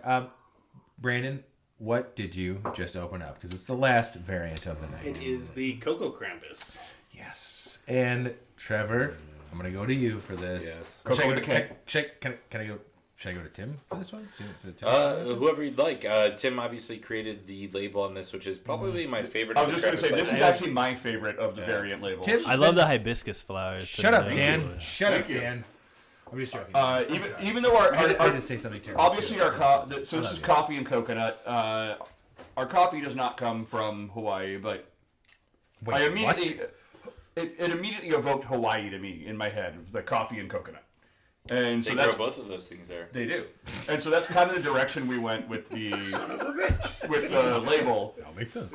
And I really wanted something a little more subdued. I went super bright, obviously, with the Champorata, but I wanted something a little more subdued on this one, and found this beautiful blue that, yet again, I kind of did a deep dive on like Hawaiian indigenous art and things like that, and they were doing, and this blue popped out really hard that they use a lot, and Tim, I blue is really loved it. my favorite color, and that Sweet. is like Thank that is a nice blue, and I do like. There's levels to it, dude. Yeah, Well, there are a couple different blues. No, I It's actually like- only like two colors. No, I try to make it very it's as like the simplistic dark, as the possible light. while still giving a little breadth of Wait, are design. the less bright ones weed leaves? 'Cause They it are looks not. like- okay. It'd be cooler if they were, but they are not. I will say I do like the whole STEM theme that has now become, as you mentioned earlier. Me too. Like I feel like that is a nice way to be like, okay, so here's Krampus, and then when you get to the variants, you're like, yes, here it is. Here's a new stem that we're gonna look at. It's really cool. So funny, I hate to bring it all the way back to the beginning, but No, the it's fine. Krampus and the Buff being the newest one was actually one of the hardest ones, was trying to figure out what to do. Yeah. Oh, I'm sure. And it's perfect. I think it might have been Matthew actually that gave me the idea of doing this. And I like that you guys call him Matthew and we call him Matt. He prefers Matthew. Well, we learned that, and we told him, no, fuck you, it's Matt. You're gonna be on this show, Matt. See, I have to work with him every day, so I'm going to keep it Matthew. Go back to the Oktoberfest episode. You apologized. You did. I am taking it back. That's a throwback to other episodes, and that's what we do at OAB. We make sure that the people that we work with, we're taking care of their whole. So I'm being held enterprise. accountable. Okay, no, you're right. I'm sorry, Matt. Anyway, so I'm sorry. when he first had the idea of doing the barrels to me, I kind of went, all right, that might be a little silly and it might be a little gimmicky, but let me try it out and see what works. And the first couple barrels I didn't work, and then I kind of did this barrel, and it was that actually kind of works. it's not as silly as I thought it was going to be. It's awesome. You know, and I really was I was afraid it was going to be hacky and weird. All of them, like the whole, like I said, the whole stem concept is super cool, and I think it looks really nice. And it's a nice way to differentiate the variants. And if I can say anything about this variant, this might be the buff is so good, and everything else has also been very good. This might be my second favorite. Yeah, basic. No, I am basic. I'm a basic. You know, this is like it smells like coffee. And then I get like this nice rich coconut in there, and like everything else, which I think is funny because like Buff is so like barrel forward, and then this I feel like is a nice like way to highlight adjuncts. And I feel like it's on the opposite spectrum of each other, and these two are my favorite. The coffee, kind of where we bookended the whole thing with. Yeah. What'd you say, Dan? I'll say the coffee is so good. Is Hex? Yeah. Where? I mean, I've seen Hex around. Where is? Oh my Hex god, from? thank you. I'm so glad I get to talk about Hexa. Cool. Trevor's back. I'm gonna go ahead and walk away from the They're mic awesome. again for 20 minutes. We love them. Sorry. This is you guys heard my love story to Champorata. The cocoa was literally built around Parker and his coffee at Hexa. And so, like, obviously there's a lot of great coffee here in Chicago, and I love it all. But there's also, like, when you're going through coffees, are you any guys coffee nerds? Mm-hmm. You guys are all coffee nerds. I do pour over everywhere. And just like if you're a vanilla nerd or if you're a cinnamon nerd, there are different varieties that have Folgers different is the best, flavor. man. I mean, Dude, so good. I love the way they grind it Best part of waking into up. they just turn it into a micro dust that you could literally inhale. They don't care about the roaches, whatever. It comes in that very ready to gripping red plastic thing. But the coolest thing for me about Hexa is that it is coffee that tastes like coffee. And when I met Parker, we met him through a guy who is works for Lewis Glenn's, who is one of our reps. But I'm remiss if I just call him that. He's like really a brother. His name's Samu Ran. And so we're drinking some Life's Blood. That beer is based off of Samu. He collaborated with us on that. He's probably one of the better or best beer minds in the city that everyone knows about, but he looks like a vampire. And so Because he is one. He is the immortal darkness. He is really good at making connections, and he introduced me and Parker, and Parker was exactly a small business owner, trying to make it, loves to wear all black, and is really dedicated to his craft. And he started making these coffees, and obviously what we do are bench trials with the Krampus and coffee. So we bench trial against a lot of different coffees from the Chicagoland area. And what we noticed about Parker's coffee specifically is that it pulled out a lot of chocolate flavor, not only from the malt, but from the cocoa nibs, from the vanilla. There was an acidity level that kind of completed a lot of things for us. And it went brilliantly with this like toasted coconut profile. The funny thing about this adjunct is that these two adjuncts, the coffee and the coconut with the vanilla and the cocoa nibs, actually do blend so well to the barrel characteristic. The white oak with whiskey in it is going to give you a lot of baking spice qualities. You're going to get a lot of vanilla. You're going to get some coconut. You're going to get like a lot of these flavors. So it just, those two things made absolute sense.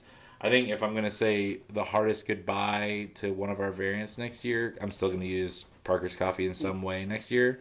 It'd probably be, this would be the hardest goodbye. Because I love this variant. I don't even know this one. Wait. All good things must come to an end, my friends. Wait. Why is this going away next year? Because I want some new stuff. Good enough. OIB, I don't, you guys know where I'm from and what I've done. I come from a culinary background. I come from a place that was always about trailblazing at Motor Restaurant and stuff like that. You can't just sit on something. I'm glad people like it, and guess what? There's gonna be cans out there that you can buy and you can get. But the fun part is you can always come back to it. Yeah. Like, it'll be nice to like try something new, because if all of these things, I'm cutting you off, Trevor. Sorry. Cool. All 5 of these are delicious. And again, when everybody's listening to this, today's your day, or tomorrow, depending on when you're listening to this. Like, now's your chance to go ahead and grab it if you haven't. Get these, because they all really do taste very good. And if this is any indication of what you already have in mind for the future, and you're willing to take these. I mean, specifically, one I just said was one of my favorites, and just be like, get the fuck out of the He actually lineup. hadn't made that decision until you said it was one of your favorites. So it's a personal thing. Yeah, very much so. Trevor, Very much so. you're never invited back. No, I mean, if that's any indication, I mean, the fact that, like, you know, it is such, like, it's been in the lineup for a little bit. Am I wrong about that? Now's a chance to, like... 2 years. 2 years now, right? Yeah, okay. So 3. No, it's the second year. Fight. No, fight. Peanut butter was a new one. Peanut butter was last year. God Yeah, damn it it, was 3 Trevor. years. Okay, fine. Yeah, but Even Dan's I got my think back on this. I think that's the main thing that makes it exciting is that we can keep on figuring it out, going from there, talking to people, and I think what we always do is we have a blend of keeping some to what we love and are true of, and keep on refining and making it better. And there's some that we're always innovating and trying to trailblaze, and so you'll always find a blend of both, because it's a both and for us. It's not having to only be one thing or another. I think it's one of the things that I loved the most, especially when I first started, and drinking Lifeblood, which is a dark bock lager, is that we won gold for a hazy, and I think everyone just expected us only to make hazies and be hype train only hazies, maybe only stouts, and seeing the love that our brewers and Trevor have for lagers, and working with Samu and working with other people, and having Lifeblood be named one of the top beers by John Hall this year, which I love Dovetail, I love Goldfinger, I love so many of the lager breweries, but lagers are growing for us, and so I think it's a both and for us to be able to continue to grow. Well, and we talked about that in the beginning, or the end of last year, beginning of this year, when we got to sit and talk with you guys. You guys okay? Sorry. That's fine. No, you don't have to talk about it. I just want to make sure you guys are okay. We have no idea what we've done. Pretty sure they just ruined the whole It's company. it's been 6 years, okay, people. We don't remember everything we've done. And it's over many Fucking years. bottle and from what I can see on Untapped. yeah, we originally did this in 2017. So We just so you didn't know, realize that we actually did do a small batch of Cocoa Krampus. just so you know, 5 this years has been around for 20 years. No, we're the looking same at a age as bottle my- Untapped of Cocoa Krampus. Literally, I was very convinced that we didn't come up with this idea until maybe 2-3 years ago, and the ABV on Cocoa Krampus is 6.5. So I've been So this must have been a very, very tiny batch. just everyone shut up and just believe everything we've said up to this point. Of the original one, yeah. Anyways, Matthew, we'll go back to our conversation. Yes, I'm looking forward to whatever these jokers next to me come up with. It really is. It really is nice to. I mean, honestly, people who have listened to our show, there's a lot of local listeners. We learned that from Spotify today. Unless you're in Japan or Mexico, thank you. Other top 2 countries that listen to us. Hola. There you go. No, it's Hola. No, gracias, dude. God, Jesus Christ, Tim. Back to the fucking canning line. seriously, back to the shackles. Pinche canning line. Okay, take it easy. Sorry. These variants are awesome. We've said it. We've posted about it even before we became friends with you guys. You guys are clearly friends of the show, and we enjoy talking. Matthew, Tim, Trevor. We love talking with you guys and hanging out and drinking beers with you guys. We have been big fans of Krampus before that, and really excited for next year. Now that you're taking away some of the ones where I'm like, ooh, this is fantastic. Today's your last day to probably try and get it. I'll be honest, the Cocoa Krampus, that's news to me as well. Just so we're all aware, that's news to me. But you have to look at it, if they're taking away beers that are like this good, there's better things on the horizon. Exactly. Like that's what I mean. There's like so much. There's a whole fucking world of things you can play with stouts. Totally. Oh, yeah. And that's the way to go. Dan, what do you want to see from Krampus next? And also, what would you want to see hip hop wise? Ooh, I want to hear both. So one time I was in your place, Everyone turned around and you guys were playing like Black Star and all that stuff. So I was like, Oh, nice. love it. I like Black Star. But no, I was just gonna say I feel like you kind of get like a glimpse. I listened to a couple different podcasts that Trevor did leading up to this, just to kind of like. But this is the gear best up. one, right? Right, and I also re-listened to your guys' episode that I wasn't on. You weren't a part of the show yet. I wasn't yet. And no one's ever invited me into their basement. Welcome. I feel like it's like a look, and I don't want to take anything away from Tim, but it's like fair. a look into like Trevor's mind as like a chef and just like doing like the balance of everything. Oh no, being it's perfect 100%. today. You are 100% correct. You are taking nothing away from me. I purely execute his visions. Yeah. It's been really good.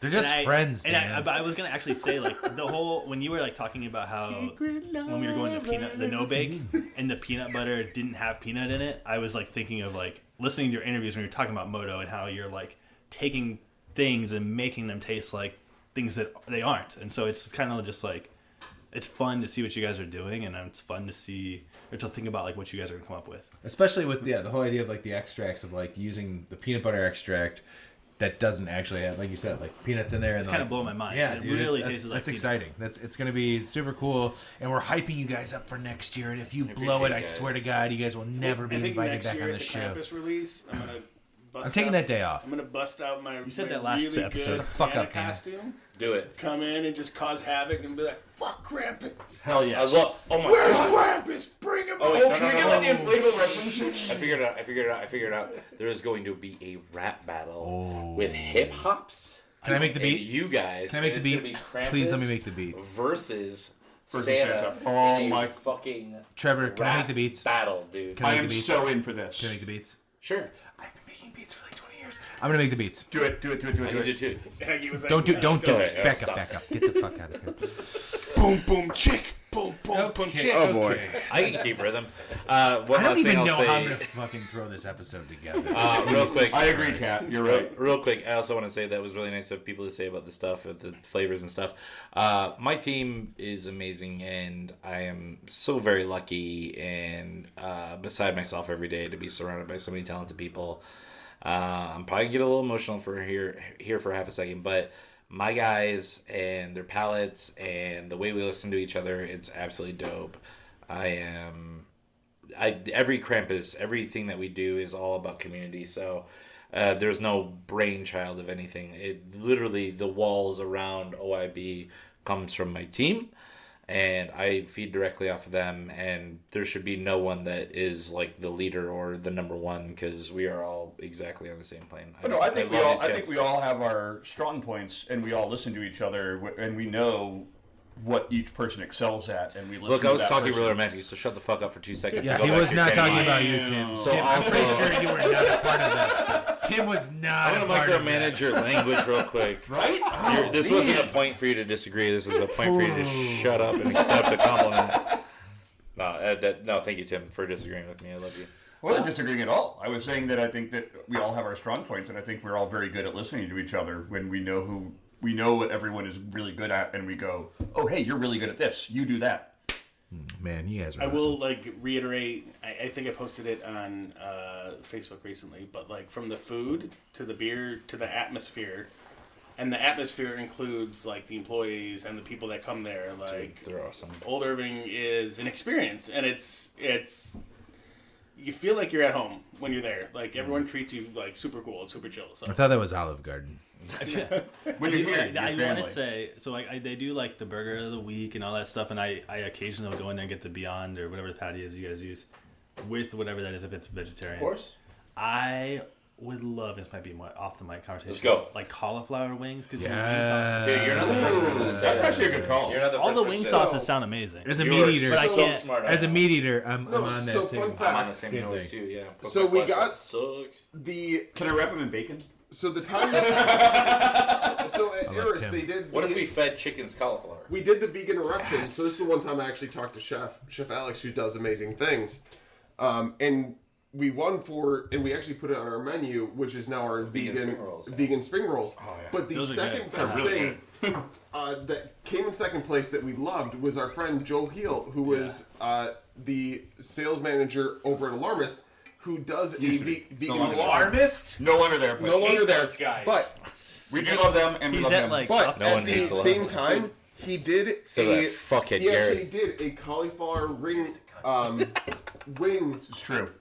and he was like, Gary the cunt. it takes so long because to actually crisp up a cauliflower wing takes so long, but it was one of the best things I had at the So vegan good. eruption, and if our chef can figure out how to do the time management with making it, it is phenomenal. Which I'm I sure don't Alex know. can figure out. I don't know how Challenge. close you guys are to Eris, but they do call. We're very close. We're very close. We know they do it. Yeah. And we go there for them. Hey, closer to them. we are Yeah, they do physically it. close, and we are No, we emotionally actually close. are like I just- actually close. If they Yeah. were willing Were, to drop were it you in. talking I'm about quite sure they would distance be. or You guys like, do realize No, that. no, like Wait, you guys like do like Relationship-wise, we were breweries, very like close. We were brewing very things good together and friends with cooking them, things and, together? We do. In my head, I was like, No, I just. how is there not a map in your brain? This is the Shows worst you how part. close it is. I live close to I Eris. assume he walk meant, there. like, are we actually like? It's no longer Hey, a what's up, buddy? podcast. But no, yeah, we're extremely 5, close. 6 They're really guys buddies. talking different about the same kinds thing. of they're brewers This is in good. Remember when we did that yesterday. podcast with Krampus? It was fucking awesome. It's like trying to edit the view. Oh, I can't wait. I mean, this is a a bunch great of time. I mean, people squawking. Who's Whoopi? I would say the one thing is like how cool is it, and people don't even realize this shit, is that 1 mile away from OAB, right down the road, is basically craft beer royalty, and people don't even realize this. Yeah. It's crazy to me because Michelle Foyk is She's been on the show. Fucking rock star. dude. She has been like one of my heroes forever in craft beer. Literally, Revolution, Goose. You talk about it, she's done Not- it. She not- opened up places. I'm not even familiar with those. She's two built breweries up you some of just the mentioned. best brands in Chicago, and now she's at Eris doing the same goddamn thing, working even harder probably than she did back Small in the day. world. She and I actually figured out about 15 years ago when I was bartending at a small bar in Lakeview. She was our beer rep from Goose Island, which is just kind of hilarious that we figured that out. We're actually not familiar About a year with or so what ago. a Goose Island is. I don't know what that is. Is that a brewery? It is. It is. also part of They've been Chicago. around for a second. You know, they're pretty hot. They're up and coming. They're up and coming. They're an up and coming brewery here in There's a Chicago. small part of Chicago called 1980. Goose Island. Oh, and they're there. Yes. Yeah, they actually named themselves after their neighborhood, which is pretty lame, if you ask me. I know we're in like kind of like What terrific brewery area. does that? I know. Who would ever name themselves after their It all neighborhood? makes sense now. Also, by the way, Busan, they're homies. We love them. By the way, Old Irving Brewing, we are in Old Irving Park. And we also- 4419 we're not West on Old Irving. Montrose. We're not on Irving. We're not on Park. Irving Park Road, but we are in Old Irving. They're on Montrose, But Eris is also in Old Irving Park. but on Irving. But on Irving Park. Honestly, we should be Eris, and they should be Old Yeah, Irving Brewing. seriously. Yeah, we should flip. You guys should do a building swap. Ooh. Ooh, they They spent do a it. lot. I don't of know, money man. They're on- fucking Halloween. building. Their place is really pretty, so I would I'm take not. it. I'm not against this. I mean, I'm really down with the whole like let's tell you take a what. whole Masonic temple and make it a Yeah. badass brewery. I was like, I will take Hail that. Satan. I will Hail take. Satan. I will take that building and the opportunity to hang out Can with you make Michelle this more happen? often, Because she's awesome. Yeah. you know, I'm in. when she told me so history with Michelle, I started working at Fishman's in 2012, like doing all of their marketing and stuff like that. And Michelle was the beer rep, and like that's how I met Michelle. And then Michelle left the beer industry to start opening Eris, and she was filling in shifts like bartending at Fishman's. Yeah. So like just talking to her, she's like, "Oh yeah, like we got this old building across the street from a Golden Nugget," and I was like, "I love that Golden Nugget." I was there like every night in high R.I.P. school. Like, R.I.P. yeah, Just to say R.I.P. R.I.P. So I also live like Bring the Golden I live Nugget like 2 blocks from there. So I'm But then very when she upset like, with that. No, you don't. it's an old Masonic temple, and I Not was where like, Fishman's was. mind blown, No, dude. Golden Nugget. Oh, the Golden Nugget across the street from. Got it. But yeah, mind blown. Like Christ, opening Trevor. up like You fucking the, gave me whiskey. Keep up, buddy. the amount of work that they had to do in that building was just to like. But the amount of history they kept and all that other stuff. Oh, you want to do a shot of Underberg? Yeah. Apparently, a bunch of people that that used to occupy that building used to love bricklaying. They were masons, and they would just lay bricks all the time, and they're pretty passionate about it. Yeah. They had vaults and like all kinds of symbology. It was pretty cool. They have like little secret signs about how they lay bricks. Yeah. And they wore like brick rings. Yeah. Are we They talking were about really into laying bricks. It's so Wait, weird wait, that wait. it was like Are we, cult are, we, of bricklayers. are we talking about the stone cutters? Because I'm. From Yeah. I believe Homer was. Who keeps the metric system down? We do. We Exactly. All right, so before we wrap everything up, here's a shot of Underberg because this has just pretty much just Well, gone off. that the ties rails. it up. You're my best friends. This I is love it? you guys. Oh, We it's like this- Underberg. There we go. Pass that down. Take Hey, it down. real quick, Brendan, can you let your wife know that I live here now? Cool. There we go. I've Passing also left my that. family, my child. It's 3 per box. Brandon has these from his wedding, and it's awesome. When Keep did you going. get married? I got married in 2018. Hey, shout out to So did I. shout out to Adam Schulte, who now is Oh, at yeah. Dovetail. He was my guy that hooked me up with these. You know how I remember. You know how I remember Brandon's wedding? Because 2 days later, I had a sciatic nerve pinch. That was cool. I had that going for me. Dan, do you got one of these? I got one. He does. Okay, we all got one. Thanks, All right, Trevor. here we go. Are you the lid keeper, or are we giving these? Oh to no, Matthew? these are me. No, this is it. This lid keeper's I'm so old. I remember when it was Overberg. Oh! Okay. I can't wait for this episode to be over. Hey, Trevor now. Trevor, Tim, Yeah. Matthew, you guys, thank you so much for coming by. The actual, this is the official Malting Hour studio, and it's our last double-digit episode. I'm very proud to be part of We this. started the year with you guys. We're technically kind of ending the year with you guys, but we appreciate you guys coming by and bringing so much beer, especially talking about Krampus, the history of it, what's coming next for you guys.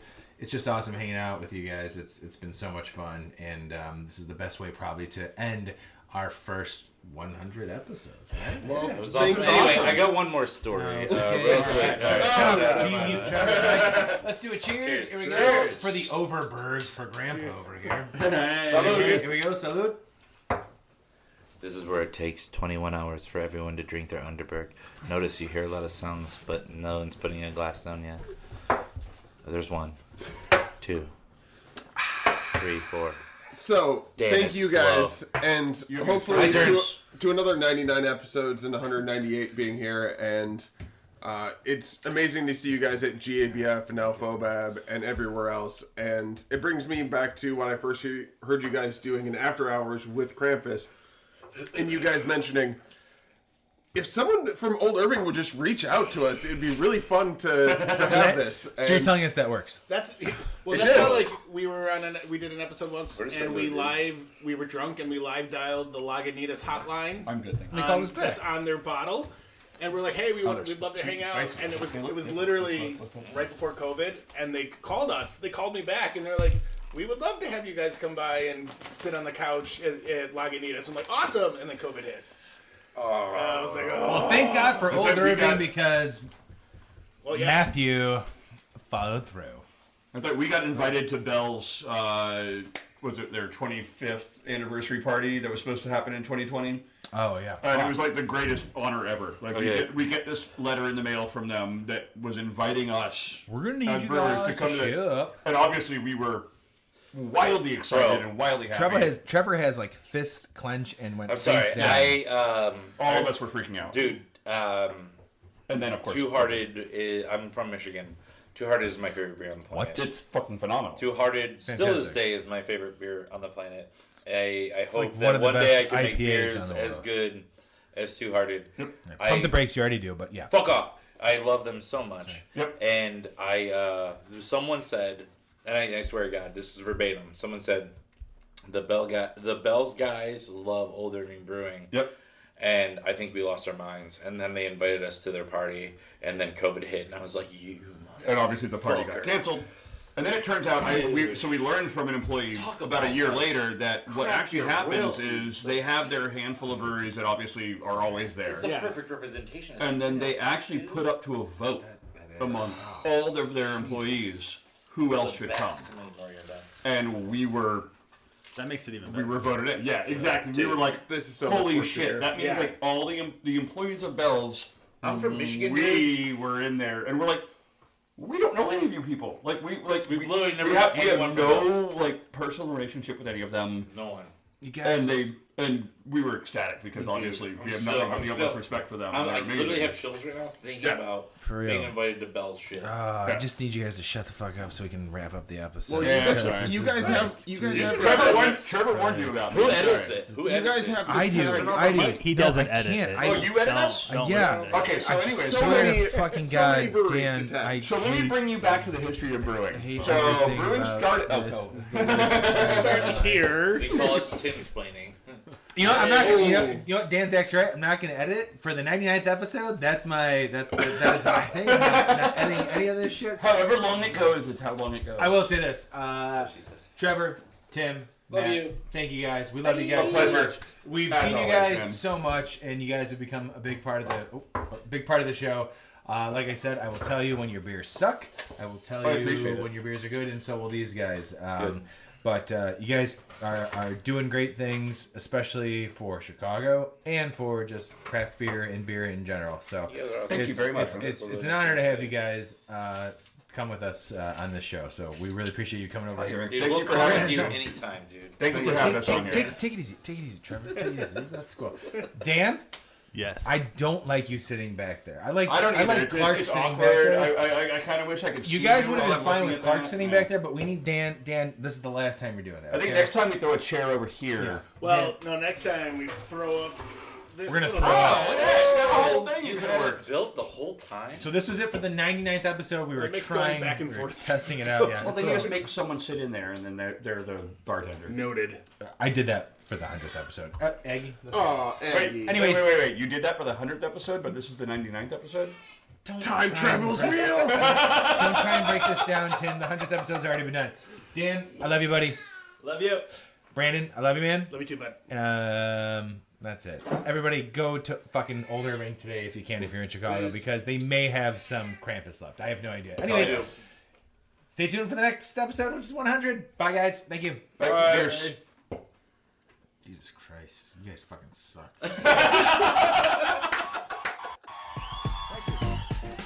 This has been The Malting Hour.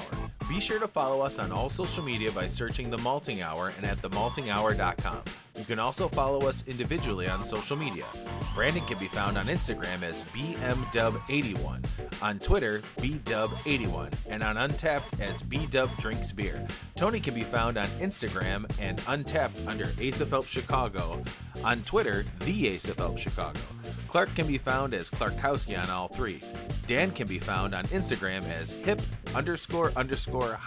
and hip hops on YouTube. Be sure to subscribe, like, and rate the show on your preferred podcast listening platform. Until next time, cheers from all of us at The Malting Hour.